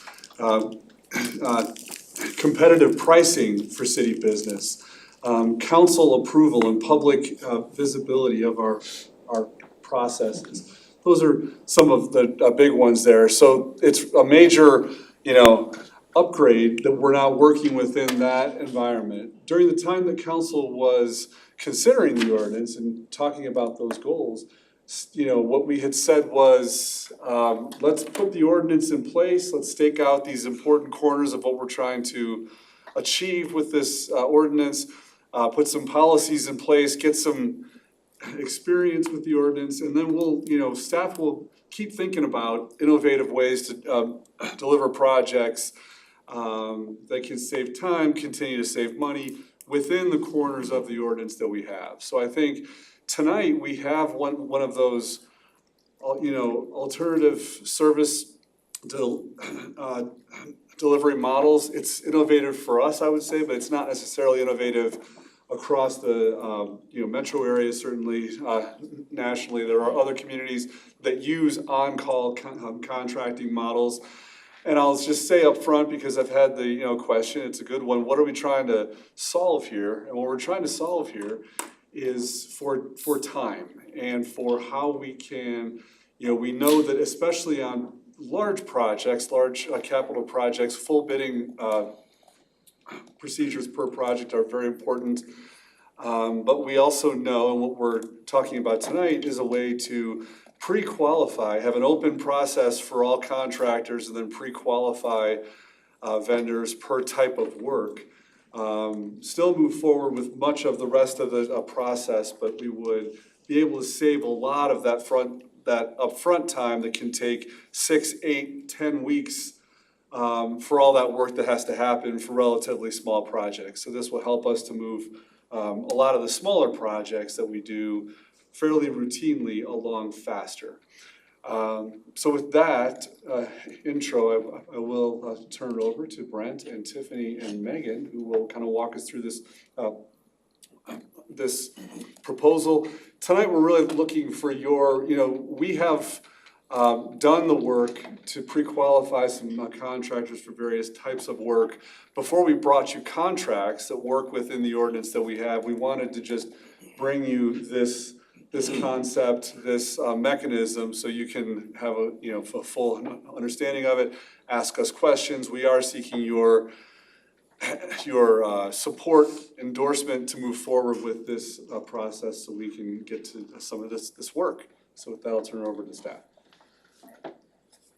Thank you, good evening, council. I'm just gonna kind of start it off, and I think Jim really just kind of touched on a lot of the points that we want to share with you this evening as well.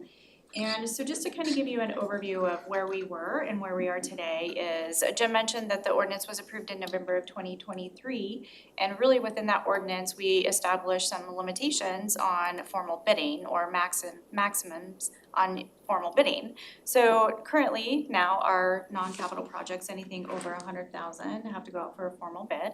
And anything over 250,000 have to go for capital, have to go out for a formal bid. The other nuance that we added to the procurement ordinance is any contracts that are $500,000 or more will come to council for approval. And you've seen a number of those over the past few months and are hopefully getting familiar with kind of the process and what is involved in those, the information related to those contracts. And so we've been working under this method for about 7 or 8 months now, and we've had some a chance to kind of see how it's working for us, see how it's working for the community, for our vendors, and really just get a different perspective of some things that we might be able to do a little differently that are still under the purview of the ordinance. And so what we're gonna be talking about tonight is one of those new emerging options that we would like to share with you. And I'm gonna hand it over to Megan, and she's gonna kind of talk about what the on-call process is and how we're trying to make it better for the city, the vendors, and the community. It's nice to meet you all. So on-call contracts are regularly used by municipalities for repair, renovation, maintenance of public facilities, infrastructure, grounds, along with a variety of professional services. And these contracts are not associated with a specific or particular project and do not guarantee any amount of work.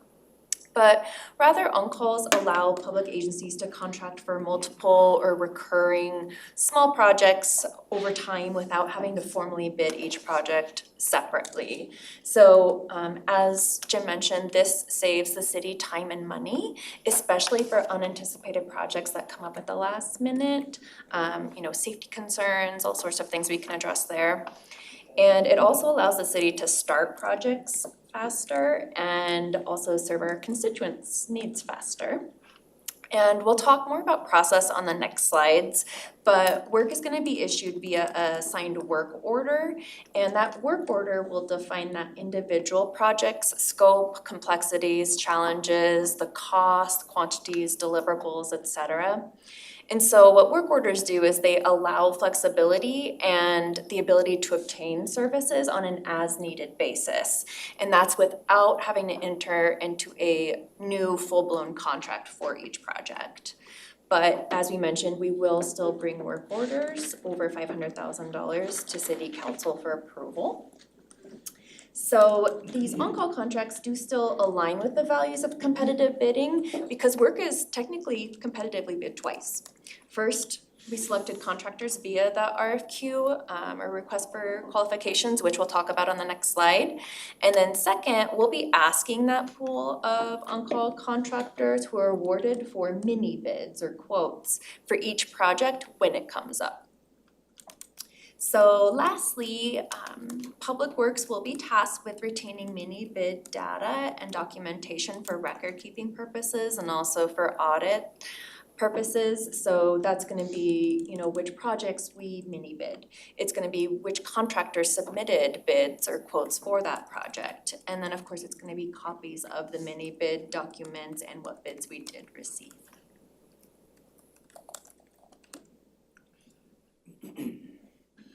All right, so what we've done is that we issued a statement of qualifications, and we did it for three major categories for us. The first one is underground utility services, which is basically our sanitary and storm. And then we also issued a statement of qualifications for structural services, which will mostly be like our bridge repairs and that kind of stuff. And then we also issued a statement of qualifications for concrete and asphalt services. And so what we're recommending is that, what the process is, staff evaluated all the statement of qualifications and then selected the most qualified contractors. And so then our plan is to award contracts to these contractors in a not to exceed amount of 1.5 million. It'll be a 3-year term, and then work will be issued through the use of work orders. So next slide. So what is a work order? So a work order establishes the project scope, schedule, special provisions, specifications, and costs. And it'll be signed by the contractor and the city. And really what the work order does is authorizes the work. And so for work orders, for projects less than 500K, the project manager will be required to get at least 3 on-call contractors to bid on that service. And then the project manager will select the contractor that gives the city the best value.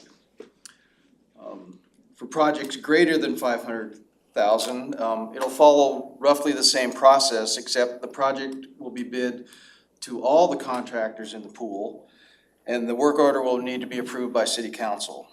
And so in addition to that, if the cumulative number of work orders exceeds 1.5 million for any one contractor, we'll have to come back to city council to amend that contract.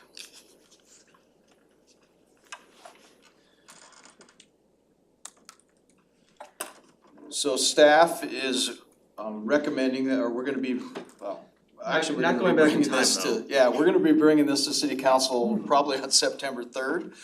And what we'll be doing is asking you to approve contracts for underground utility services, structural services, and then concrete and asphalt services for the contractors that are listed up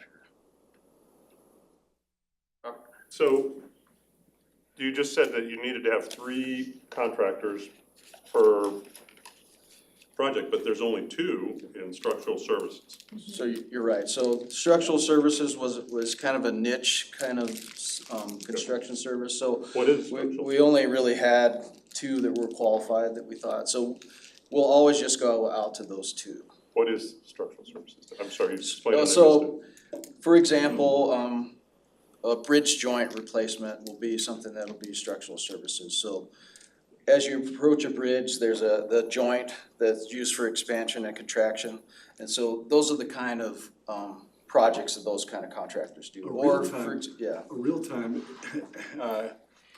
example would be, we've just used one for a small project for the city ditch flumes. So we've asked, we have have a structural engineer go out and evaluate those and bring us back data on condition and cost. And so that's kind of what structurals are used for. Okay, great, thank you, thank you. Is this RFQ process, does it, every 3 years you do it to make sure that the level quality stays of the vendors? Right, and I've had in the past where the contractors didn't really perform like we would like them to, and so we went out again, earlier than the 3 years. And to So- get another list, to get somebody else, okay, makes sense. That was gonna be my next question about performance evaluation, because that's always one of those things that you wanna kind of cut it off before you get too far down the road with a particular series of contractors. So, you answered my question on that. Engineering services, was that something you looked at in terms of general engineering, the ones that can do transpo, water? Right, so we general also civil? have done an on-call for consultants, basically, and we did it for traffic and transportation. We also did the structural services for consultants. We did geotech. We did construction management. I know I'm missing a few, but we did a whole host for those, but the difference on that is that those contracts are only gonna be up to 500,000. They'll still have a not to exceed term of 3 years. Okay. But, and obviously if we exceed that 500,000, then we'll have to bring that contract to council for approval. So you'll have a similar IDIQ Right, process yes. for those, So you're those actually are the evaluating non-capital for the non-construction. Yes. Yeah, non-construction related services, okay. Since we're on this slide, it's a question with the next slide, but can anyone get added to these lists, or does it have to wait for the RFQ or the RFQs every? Yeah, they'll have to wait for the next round of RFQs, yeah. And then is it closed, in other words, we've got our 5 companies, we're not gonna go out to anybody else? Well, I mean, and this is really for kind of those mid-sized projects, right? So if we have a large project, say over $1 million, we're definitely gonna go out for formal solicitation, right? So these are kind of these medium-sized projects. It sounds like we have an $80 million sidewalk Well, thing coming up really soon, so. That is gonna be a good huge. example. That's bigger? That's bigger, yeah. So, That's a good example. in theory, you could, in 3 years, you could go, God, this list is great, they're performing fine, you could not do another RFQ, or are you going to? No, we would. You would, okay. That's the requirement. Oh, the requirement. If we do this, we'll open it up. It's important that all contractors can come in and be part of that process periodically. And it's likely that the same contractors, if they're enjoying it as well. And your list may change. Exactly, Potentially. yes. And that's important so that we, like Jim mentioned, give other companies a chance to work with the city and spread equity and wealth amongst, local businesses who provide these services. Thank you. Did we have any expectation for minority and women-owned businesses in this? And I hope we did. I would support that, but did we have that kind of mindset? I don't think that was part of it. No, it wasn't part of these RFQs, but I have started conversations with the economic development director since I've only been here 3 months. But I already have had conversations around how we might be able to implement usage of historically disadvantaged businesses or small minority businesses, even though we don't have a program. We don't have to have a formal program as a city to still leverage those. So one, idea is that, okay, we have, this pool of, bigger companies, but then maybe we put out a separate RFQ that's aimed at small minority women-owned businesses to, again, give them a chance to earn some revenue and also get some experience so that they can eventually bid on bigger projects. Especially for projects that are gonna be federally grant funded, there will be There will small be a disadvantaged DBE business yeah. solicitation requirements Yes. along with, many other requirements, but yeah, like that's actually a good point, is that, I think there's an advantage to even, I know you have a list for now, but there could be an advantage because a lot of our projects are in some way tied to a federal dollar. And so that would give us a lot more flexibility to use some of those on-call Usually when services. there's federal funds involved, you have to follow the Fed's procurement process. So Exactly. it's even different than what we do, so.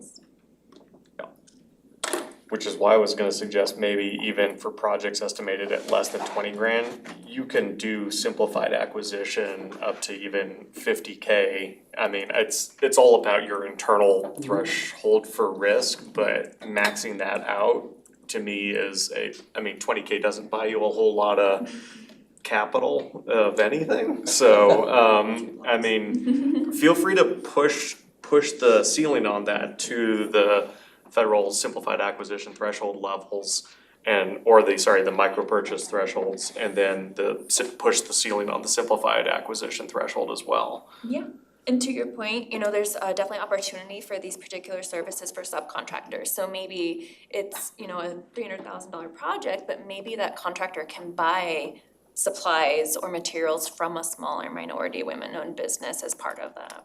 Yeah, or at least have that be part of their evaluation. Mm-hmm. I just had a question on the not to exceed.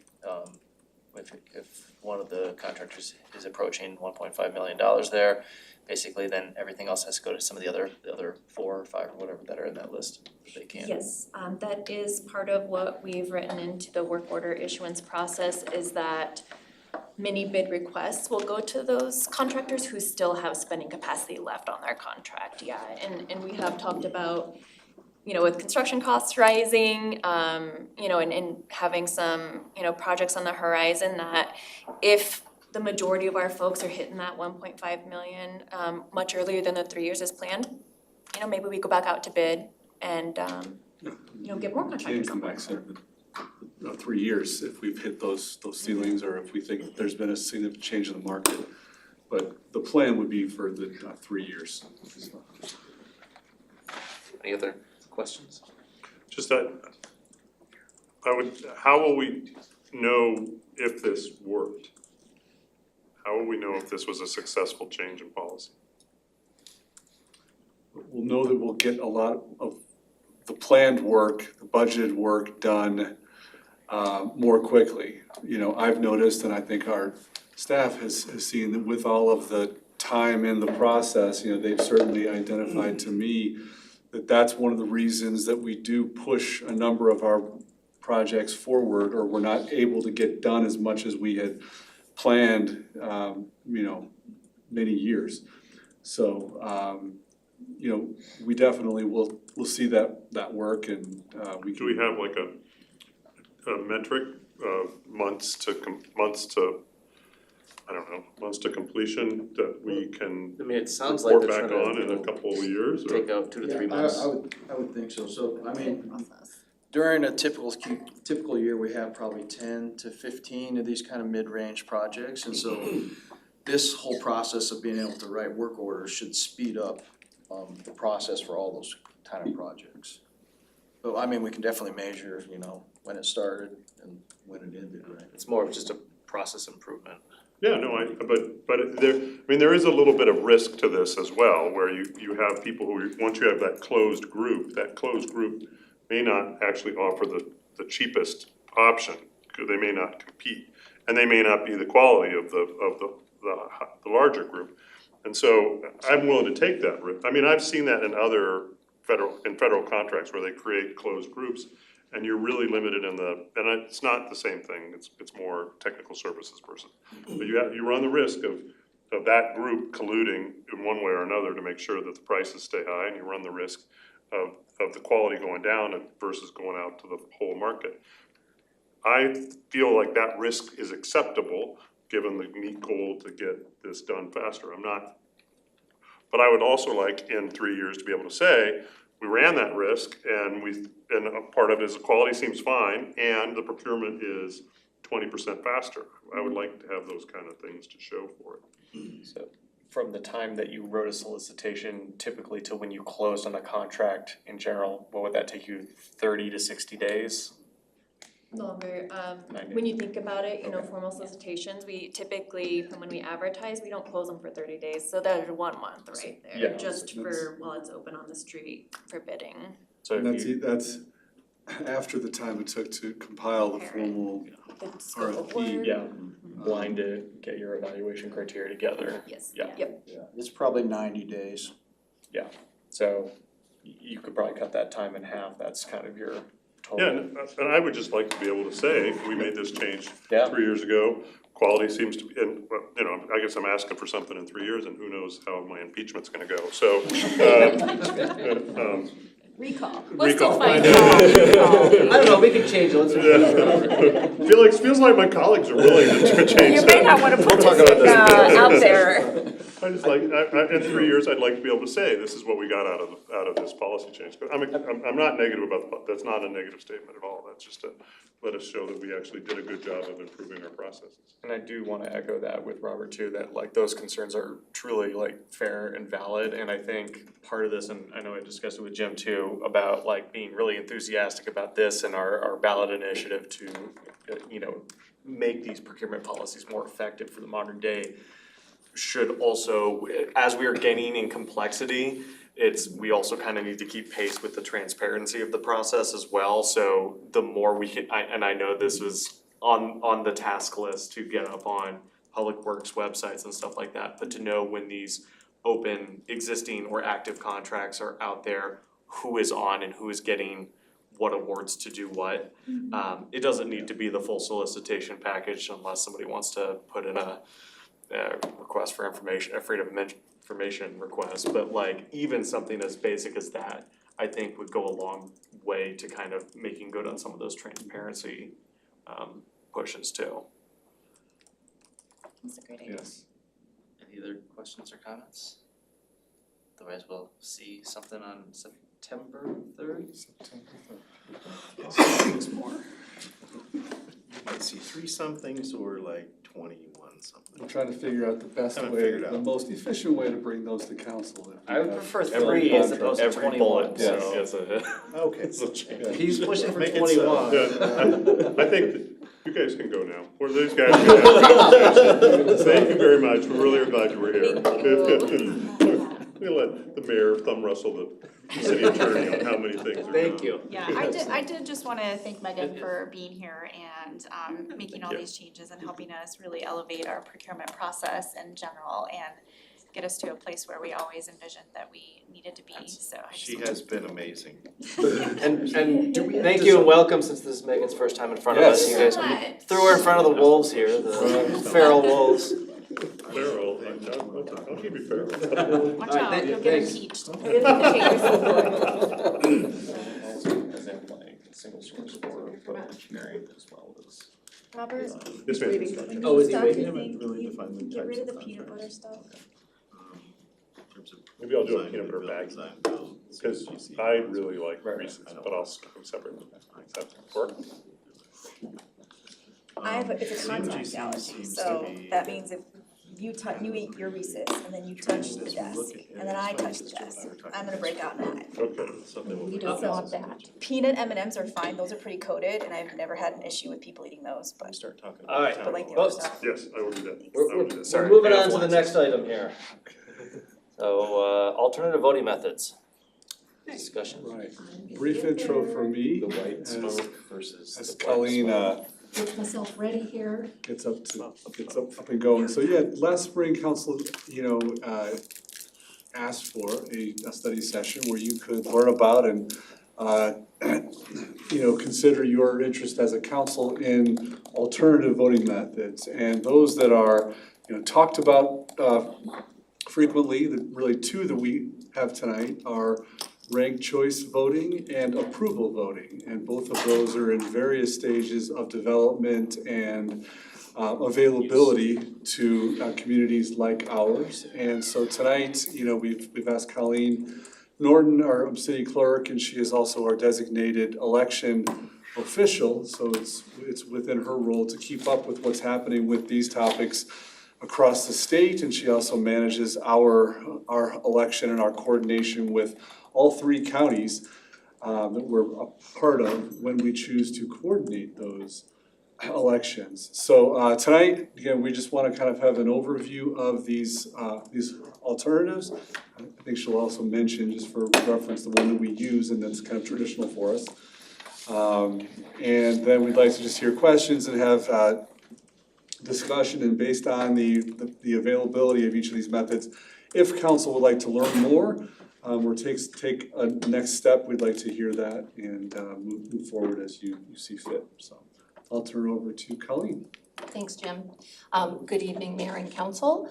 As Jim said, as the designated election official for the city, it is my responsibility to ensure that our elections are run fairly and with a high level of integrity, and that our citizens and council are have a high level of trust in that. And that includes our method of voting, how we actually choose our candidates. So as Jim mentioned, what we know is our norm is referred to as plurality voting. A little bit of a misnomer because it's really vote for one and the person who gets the most votes wins. As all of you in the room know, having been the highest vote getters. So it really, plurality is a bit of a misnomer. Jim also mentioned approval voting and ranked choice voting. And before we get into that, in order to use any form of voting in the state of Colorado, our elections are run either under Title I, which is the Uniform Election Code, which is what we're mostly governed by when we coordinate elections with our counties, or Title 31, which is the Municipal Election Code. And that's when we're running a standalone election. And so in order for us to use any form of voting, there has to be codified statute that has been passed by legislation, and there have to be rules that have been promulgated by the Secretary of State. That exists in Colorado for plurality voting and ranked choice voting only. At this time, there is no successful legislation for approval voting. There are no rules that would allow approval voting in the state. There was a bill introduced in 2017. It was tabled indefinitely for approval voting, which essentially killed it, and there hasn't been anything that has made it to any level of discussion to bring that back. Sense of why? Yeah, so in looking back at that bill, in my opinion, it was probably just the way the bill was written. There were a lot of pieces of it that would have intrinsically impacted both Title I and Title 31, but they weren't addressed in the bill. And so there were several attempts to rectify some of those conflicts, and they just weren't able to get it there. Because we also have to think that special district elections are covered in the codes too. And those are very different than what we do. And so there were pieces in that House Bill 17-1281 that just couldn't essentially address all of those separate eventualities.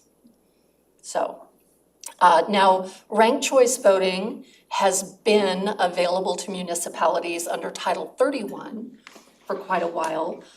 In 2021, House Bill 1071 was passed, which allows it now to be used as part of a coordinated election.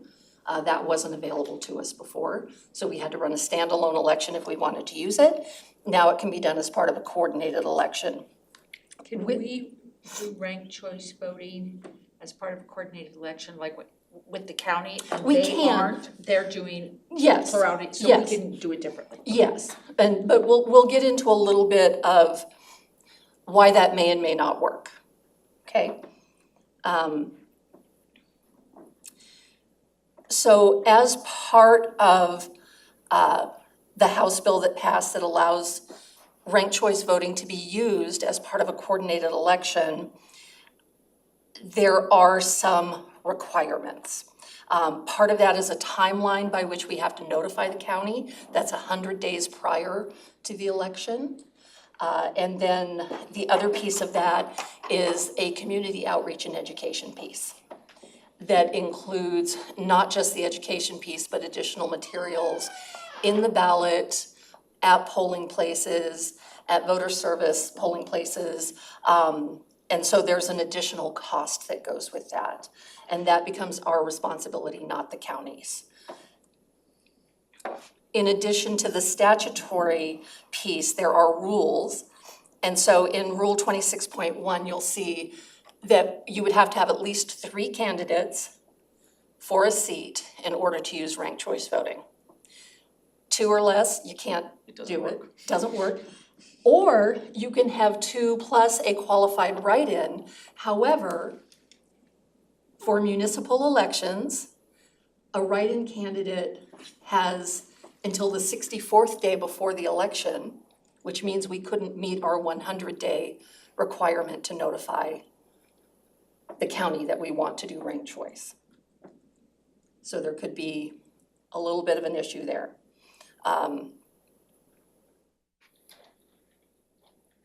The other piece I just want to touch on that is, for instance, next year, we're gonna have 4 seats up. We're gonna have District 1, District 3, an at-large seat, and the mayor seat. What? I know, right? It doesn't seem like it's been that long, does it, Gretchen? Sometimes it seems longer. Like this presentation. I'm sure that was about the mayor. Definitely. Just about the election. So let's say that 2 of those races had 3 or 4 people in it. And the other 2 races only had 2 people. Are we going to want a ballot that has ranked choice for 2 of the seats and plurality for the other 2? Is there a level of confusion there? So those are things we need to think about. It's not that we can't do it, we just need to think about how this is viewed by the public, what our outreach is. Most of us have been voting for some time, and it's always fill in the bubble. Fill in the bubble, we know fill in the bubble, right? And so now if we're asking people, and I don't know if any of you have seen a ranked choice ballot, but let's say there's 4 candidates, it's gonna list them, and then there are gonna be 4 bubbles next to each one, 1, 2, 3, 4, and you fill in the order that you want them voted. And then if you have 2 that are just 1 bubble, there could be some confusion there. Colleen, could you please? Yes. Just really say, how does ranked choice voting work? Oh, goodness. I was trying not to get in the weeds with this. So ranked choice voting is also known as instant runoff voting. One of the ways that ranked choice voting differs from plurality voting In plurality voting, the candidate with the most votes wins. Means he has the majority of the votes, but doesn't necessarily need a majority vote. It's two different things. A majority vote is 50 plus 1%, right? So it's 51% or greater. In ranked choice voting, if the candidate getting the most votes has 51% or more, that candidate wins. If there is no candidate that has 51% of the vote, then the lowest vote getting candidate drops down. Their first choice votes are pretty much wiped out. Their second choice votes are now put into the mix to add to the first choice votes. The voter's second The choice. voter's second choice, correct. Thank you. If you still have nobody with 51% or greater, then they go to a third tier and a fourth, and they keep doing that until they get to someone that has 51% of the vote. But we don't have that. No. We do not have that. That's only in ranked choice voting. We don't have to have 51% of the vote. So in ranked choice voting, you have to have 51%. Yes. I appreciate you asking that question, Jim. Yes. Because I think that was, and thank you for that explanation. Yeah, Thank you that very makes sense. Yeah. And so with that, you can see that there is a high level of education that would need to go out to people, because that isn't something that's really intuitive. So are we good on that? Okay. Explain the difference though between approval voting. So we're getting, Okay. so approval voting allows for you to cast your vote for one, some, or all of the candidates in any race. And with approval voting, the candidate who gets the most votes wins, similar to plurality. It doesn't have to be a majority vote, just a majority of the votes. It doesn't have to be the 51%. Correct. Correct. So you could, if you have a race of 4 people, you can vote for all 4, you can vote for 3, you can vote for 1. Right. And it's not going to count as an overvote or an undervote. So in theory, you could have the exact same plurality Plurality. system and approval system, and the winner has the exact same amount of votes. Just the people below it might have a different number. Correct. So it doesn't Correct. necessarily. I'm not getting it. I'm sorry? I'm not getting the difference between ranked and approval. So ranked, you actually would put first choice, second choice, third choice, fourth, That. in order. Right, and I get approval, you could Just as many as Pick you as many want, as you there want. is no There's order. no ranking. As Get many as you that. support. So what are the, maybe this is the question, what are the advantages and disadvantages of? You know, it hasn't been used enough, and I don't believe there is enough data.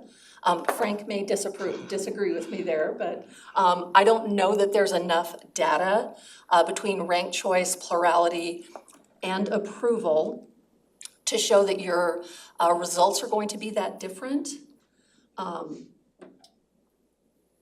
In my opinion, and again, there's not enough information to really say pros, cons, so I don't want to speak to that. But in my opinion, I think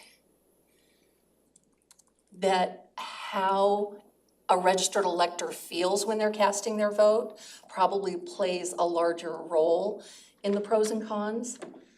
Feeling that they have more than one choice in their election, that they can pick as many as they want, or that they can somehow, you know, have their own personal rating system for all of the candidates in that race versus being told you can only have one. But as far as actual data, I don't know that there has been enough. First of all, approval voting is only used in Fargo, North Dakota, and St. Louis, Missouri right now at a municipal level. So between those two cities, and it's still relatively new, just not a lot of data to tell us how it differs from plurality.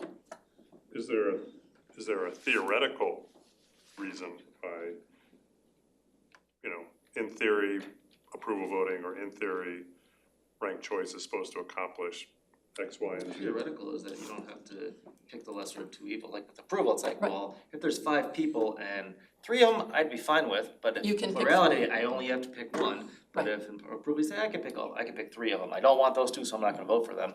And so there's Right. that kind of feeling. And I think to the mayor's point, in plurality voting, if you don't feel comfortable with any of the candidates, you either choose the lesser of the evils or you choose no one. And how does that benefit? To me, as an election official, by not voting, you're giving that vote to somebody else. You're giving that power away. And so, to Kyle's point, it's giving some options. And what's the theoretical advantage of ranked choice? It's that you're giving more, it's weighted voting basically, it's more statistical, saying, well, let's say if the four of us are running something, Robert is my favorite and Pam's my second favorite, and I really don't wanna vote for this guy right here, you know, I put him fourth and it gets less weighted there, and so therefore, if my number one choice, you, doesn't get it, I wanna lend my support to Pam and not this guy over here, and there's an option to have a second voice, second chance vote. Which is part of the challenge, right? I mean, how quickly can those ranked choice voting, results be announced on election night when polls close, Like right? with Boulder, it's, the first go Yeah, around Boulder- last time, the first time they did it for the mayor, the Which was first just round last year. candidate that was in the lead didn't end up winning because after they went through the process, he had 36% of the vote, so they did it again. Right. And then all the people that voted for the fourth place person seemed to have more support from the second place person, and that person, it flipped the results. Right. So, and we have to remember that votes are tabulated electronically, and so as long as the programming is in place, I saw that in there, that's kind of one of the costs, one of the extra right? Yeah. costs, right, there's additional. And to do that across 3 counties. Yes, yes. It seems like ranked choice, the instant runoff is the advantage. Right, because if, Only one that. Time and money. I mean, you get it faster and you don't have to go out and do a runoff. right, We don't do Yes and runoffs no, now. it No, takes exactly. it takes longer, it's more expensive. Yeah, I mean, like they had to do in Denver. but we're not. That's different, that's that- primary, yeah. Yeah, and I don't know of any time, at least in the documents I have researched and seen for Littleton, that there's ever had to be a runoff. So that's not something that we run up against. And so, in a different jurisdiction that maybe has more candidates for each seat, a little bit more contentious, that might be an issue. I don't see that as being an issue here in Littleton. Does Denver require 50% for the mayor's seat, is that the runoff? I'm sorry? Because the runoff is when you require 50% when they have a large field and it whittles down to the final two. Mhm. We don't have that requirement, We it's don't. expensive, there's no need for a runoff. Right. Unless we decided to write that into the constitution. We would write that into, Charter, well, right? or Right after the impeachment. I would recommend not the charter, I would recommend codifying it in the code. If it were a Because- tie, the election commission would decide who. And yes, our charter right now says if there is a tie, our election commission decides the winner. So you and your clerk colleagues, have you discussed what this would look like if, one of the cities or even all of them agreed, yeah, we wanna move to this, like how you would start doing No, that? because there are so few cities, and we'll get to that in a second, that have either done it or are currently doing it, that everybody really kind of feels like they're all taking baby steps right now. There is another piece, the initiative we may chat about a little bit, the state initiative in a second. Yeah. We'll chat about that in a second. So no, my peer group, we haven't sat down together. I have talked to the Englewood clerk, and I actually met with the Boulder clerk several weeks ago on another issue, but we happened to touch base on her first election with ranked choice voting, and she had no issues. She wasn't able to provide me with how much additional, what additional cost there was, like what percentage over, which is what I'm interested in, 'cause I know what we spend on elections. And it's not cheap, even our coordinated ones are a substantial amount of money, in my opinion. So we wanna be cognizant of that. So here we have a list of, and this is not necessarily inclusive, but we can see we have some cities that were doing ranked choice. at a municipal level before it was codified that you could do it as a coordinated election. We have some cities that approved it 20 years ago, and they're only now getting ready to run their first ranked choice election. Realistically, because they didn't have enough candidates for each seat to justify ranked choice voting. And then Englewood has a council referred question going on the ballot this year. What about Telluride and Aspen? It looks like they used it And they don't use it anymore. And why is that? No value for them. They don't have enough people? They were probably not getting enough Yeah. candidates to make it a ranked choice election. Yeah. So before we go to the end, which is questions, I will just mention, because I mentioned this in your communication, there is an initiative potentially going to the ballot this year that it does one of two things. It's an all-candidate primary, so it would do away with a two-party primary. Anybody wanting to be on the ballot would be included in the primary, and everyone can vote for whichever candidate you want, regardless of party affiliation or whatever, But that's for every election or just the statewide election? statewide. But the other piece of that initiative, So partisan election. yes, Yeah. but the other piece of that initiative would move the state, counties, and cities to ranked choice voting. Automatically. For every election, not just primary. Potentially, yes. Yeah, Yeah, that will. Why are they combined together? Why are they not separate? that's how the initiative was written. Ironically, the ranked choice voting makes a lot of sense for the school board, So, where it's Yeah, all at large. right, Because you had bajillions of people on the ballot for limited positions. It doesn't make as much sense to me for us, because there's fewer with multiple candidates. and so where that initiative is now, they needed about 125,000 signatures to move it forward. They had a due date of August 5th. On August 1st, they turned in their petitions. And the due date for either defining it as sufficient or deficient is August 30th. So just kind of watching that to see what happens. You might mention the wrinkle with the amendment at the last. So there was an amendment to a bill that just went through the legislation as a result, or as a reaction to that initiative.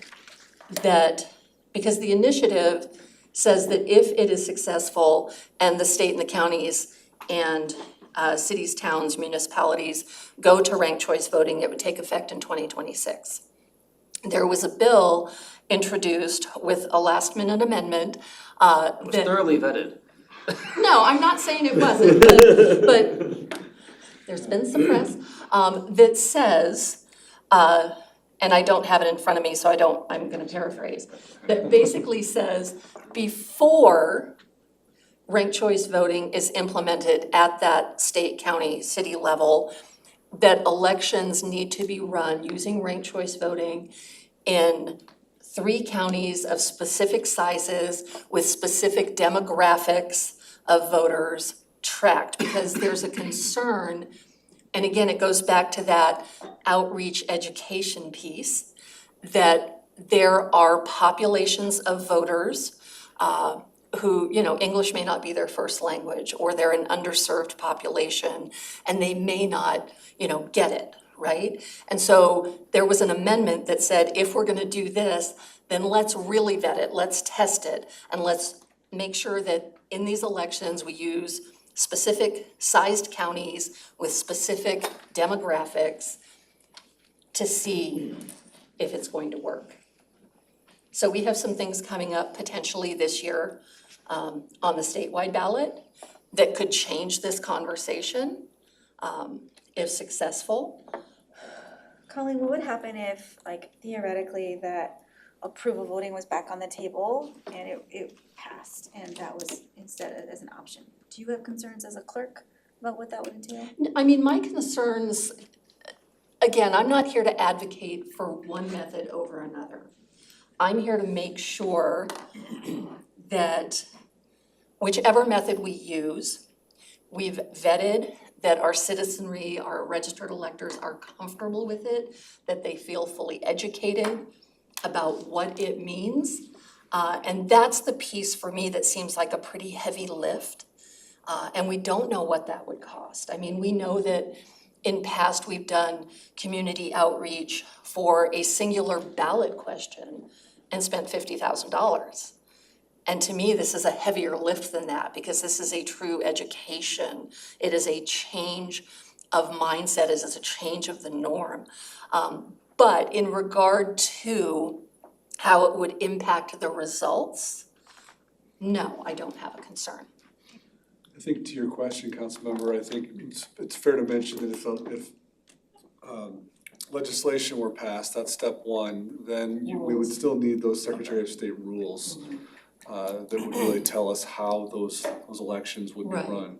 Because we have to think about the legislation is the what, and then those rules are the how. And if we have those rules and we follow those rules, that's only a piece of it because we still have that piece where we are changing what is the norm for people. Which is why I think it's an interesting conversation. Absolutely. Which is also why, maybe this is an ignorant question, but I'm gonna use the newbie card again. Like, how do we make change happen? I understand that neither of these maybe make sense in Littleton for another decade, but is there anything we can do to move the conversation along so that my kids someday are like, my vote matters? I wanna do it, I'm not gonna throw it away because I don't like either of these candidates. To me, that's why the conversation. Legislation is the first step, so I think. So what can we do in this room? But, I mean, part of it is whether we have agreement on whether we want change and what change we want. And I'm not confident that we are at that place. So if we don't want it in Littleton, there's nothing we can do to contribute No, to no, it. no, it's two different conversations. Yeah, that's, I yeah. think That's let's, what I'm why don't we have that conversation here? I'll get to your point. Well, and I think I'll get to you. I think we're really only talking at this point about the approval voting piece because ranked choice, it's an option. But not really, because we don't have enough candidates to ever use it. It's I mean, that, But we don't know that, right? And it may be imposed on us if this. I'm sorry? It may be imposed It may if this, be. that we have to do it. But you still can't, you literally can't physically do it if you don't have a lot of candidates. And it feels Well, I mean, complicated. it's moot if you have two candidates, because one person gets over 50, one person gets under 50. Yeah. Yeah. Literally, the math works out that way, Yeah. so there's no reason to rank them. You rank one and zero. The maths are mathing, Yep, it maths itself. it maths itself. I do wanna echo Andrea's point too, that like, I think We'll get to her point later. Which point are we doing now? What else can we do? motion in this direction, and I just wanted to say, in terms of practicalities of potential steps, that being that ranked choice is the promulgated rule option that is in front of us right now, I would also agree that from a fiscal standpoint, that is something we would want to weigh heavily in terms of not just the cost of facilitating and administering it, and understanding what kind of, quite frankly, resources your office needs in order to do so, right? Like, we're not gonna hang you out to dry like And that. I appreciate that. I think that's one part of it, and I think the other part of that cost analysis portion of it, as silly as like the amendment to pilot in areas seems, like that is a real concern that you are disenfranchising folks by making quick and sudden changes. And so what would be the time, effort, and cost to conduct an outreach kind of, a community engagement of like that kind of magnitude that would really need to involve literally not just like specific sectors, but everyone. Be a campaign about future Well, elections. to get on, I mean, I think to Robert's point, do we wanna change anything right now? I'm not, I mean, I know you and I talked about this, I don't hear it from the community that, hey, this is a huge thing, it's not on, council's goals, it's, changing our voting system. I have no, I mean, while I like ranked choice voting and approval voting, I don't think it's gonna improve anything here in Littleton right now. So I don't, on that first question, the second question of what we can do to move the conversation we can have in a second, but I just wanna go around and see for efficiency if there's any desire to change how we're doing our voting right now. Does that make sense? Robert has none, None. Pam doesn't really. No, okay. That doesn't feel like to me what the conversation that we're having, so no. I said no. Okay, no, yeah. I think there's work we can do around the subject. I think there's a little bit of wait and see. Okay. Yeah. So, and so then the second question is, what can we do? I think I know, the whole reason we're here is because of Frank. Frank's been talking to us. It's all Frank. We are That's why having, we're all thank you, I here forgot, today. we're having a very frank discussion. We are having a frank discussion by our most She didn't passionate even hear me. approval voting advocate. And I appreciate the passion, Frank. About what we can do. I think we can, see if other people in the community wanna look at if there's a desire to move towards ranked choice voting. I think that's a longer step that we can do. Listen, ask the community to get involved with that. And I think one of the things that Frank asked, and you're leading that too, can we have a letter to the legislature and say, hey, would you please consider doing something about this? Or we've heard this is a concern from one of our constituents, would you bring it up again? And I have no problem doing that. I think that's perfectly fine to say. We can't use it until the legislature does something, so we can nudge them to. I have not been convinced that it's I don't know what the problem is that it solves. And so I'm not interested in writing a letter, cause I wanna better understand what is the value add for this change. And I've had conversations with Frank, and I look forward to more conversations with Frank, but I'm not convinced I thank you very much for all the time, I'm glad we're having this conversation. I don't, what are we changing, why are we changing, what is it getting us, what's the value add? I'm gonna out myself politically a little bit, but things are a little bit divided in our country. I'm very hopeful that down the road, they will continue to become more to the middle and we might have a third option that's perhaps rational and actually an option, not just the lesser of two evils. That would be my point in having this conversation. I need to understand why changing voting to this method helps us not be more divided, And I don't know that we'll know that until it's been used for a period of time and we actually have some Get the data. chicken and egg conversation. How would you know that until we try something different? We've tried this for a really long time. Even what's the theory behind it? And So I think the letter I don't disagree with you I don't either. necessarily. I think just giving it as an option, right now it's not even an option for anyone in Yeah, Colorado. it's so not to even say- being researched.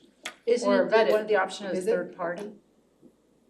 I think there's I understand we're greatly divided. I think there's huge advantages to the two-party system, quite frankly. But that's But it's not different gonna than be- the. Well, but that's Yeah. what she's saying, third party. I think we have. Well, I mean, I think that's one of the things that you're talking to, is there somebody that's a combination of our two parties, it's more like, no, I don't know. But this feels like a wonderful explanation And I of the think we're- mechanics and the legislative challenges. I don't understand again, I'm repeating myself and I apologize. What problems does this solve and how does this solve? What is the problem and how is this solved? I don't think this solves, I don't think it has anything to do with two-party system. and I don't think that we're there's there's no necessarily- parties in Littleton politics here. I think Right. we're Right, focused we're on not Littleton, so if And there's- I don't necessarily see that there is a problem to be solved because I don't see a problem. I see this is more of a conversation for future opportunity. The problem is the candidates we have. Excuse me, What did you say? We're not talking about the municipal candidates. No. Okay. We're talking about municipal. It's company accepted, of course. I would say there's certainly like an order of magnitude of participation wherein a ranked choice system then does become an option, like in Boulder, that does have an impact on outcome, right? And where you have clear leanings of certain direction to or from, to or away from certain groups of candidates. And you have to have a certain kind of volume of candidates for that to happen. And we've seen here that there are certainly cities in Telluride and Aspen where having that option was a cost, but it provided no benefit and they obviously dropped it. The question on my mind is that if you provide the option, if you provide the option of ranked choice, do you then have a greater opportunity for participation? Is there a door that opens for Do you people get more candidates? Exactly. Does one have an effect on the other in that regard? I don't know. I mean, I honestly don't know. I thought we were talking about approval vote. I think we're didn't think talking we- about both. What did you say? Well, I mean, I thought we kind of resolved the ranked choice voting, didn't we? I mean, Well, we went No, around. no, no, we're saying, I- we're not gonna change the thing right now, but I Right. think. But No, I mean, now we're talking about approval voting, should we? in terms of like writing a letter, Yeah. I don't particularly have I don't have a horse in that race. I don't think it's gonna make a significant difference. I think that's just something our legislature's gonna have to take up if they want to. But I'm saying for ranked choice, like there is a conceivable world in which this does become effective if we have greater civic participation. So I wouldn't like us to drop it from an option list in its entirety. I would be remiss if I did not mention, and the city manager can pipe in and tell me to shut it. Already said. Get it out quickly. If this is something that council wants to consider, researching, doing a little bit of outreach, getting a pulse from the community prior to our next municipal election, it's probably something we need to address in the upcoming budget because there would be funds that would need to be expended. Or do we wait and see what happens at the state level and then look at it for the 2026 budget? I don't see a reason necessarily to be proactive and spend money on this. I think waiting and see what happens out of the legislature is fine. Agreed. Yeah, I agree too. But I don't feel like I got my question answered.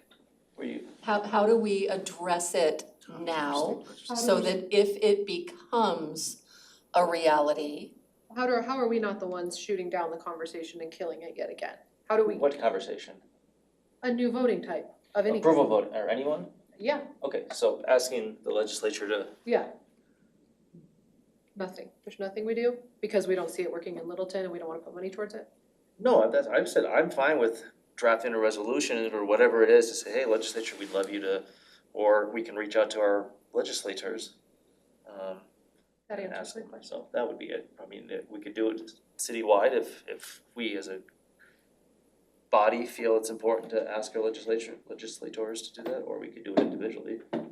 There's nothing to stop Frank from hounding the legislators and asking them to consider it, which I'm sure he's maybe have thought of and done in the past. So, is there any urge to formalize the demand, or not demand, the request to the legislature? If there's consensus aside from Robert, like around, yeah, let's just ask, hey, it doesn't hurt to open up. And in terms of home rule, I'm all for empowering local governments to do what's best for their communities and having more options. In which case, I think advocating and even writing a resolution, which is always not my favorite thing, because I also question their utility. But if that would move the needle just a little bit and bring a little hope to your kids, then let's do it. I would support that. I can get behind a resolution. I believe very strongly in one person, one vote. And plurality voting is one person, one vote. Ranked choice voting is one person, one vote.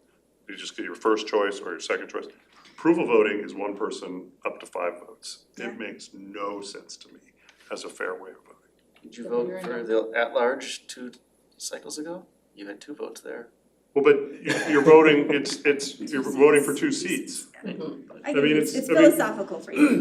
Yeah, and Frank has tried to explain it to me, I look forward to the next time he tries, but for me, it is no longer one person, one vote. It is giving one person 5 votes and one person 1 vote, depending on, and they get to choose, but I don't understand how that is fair.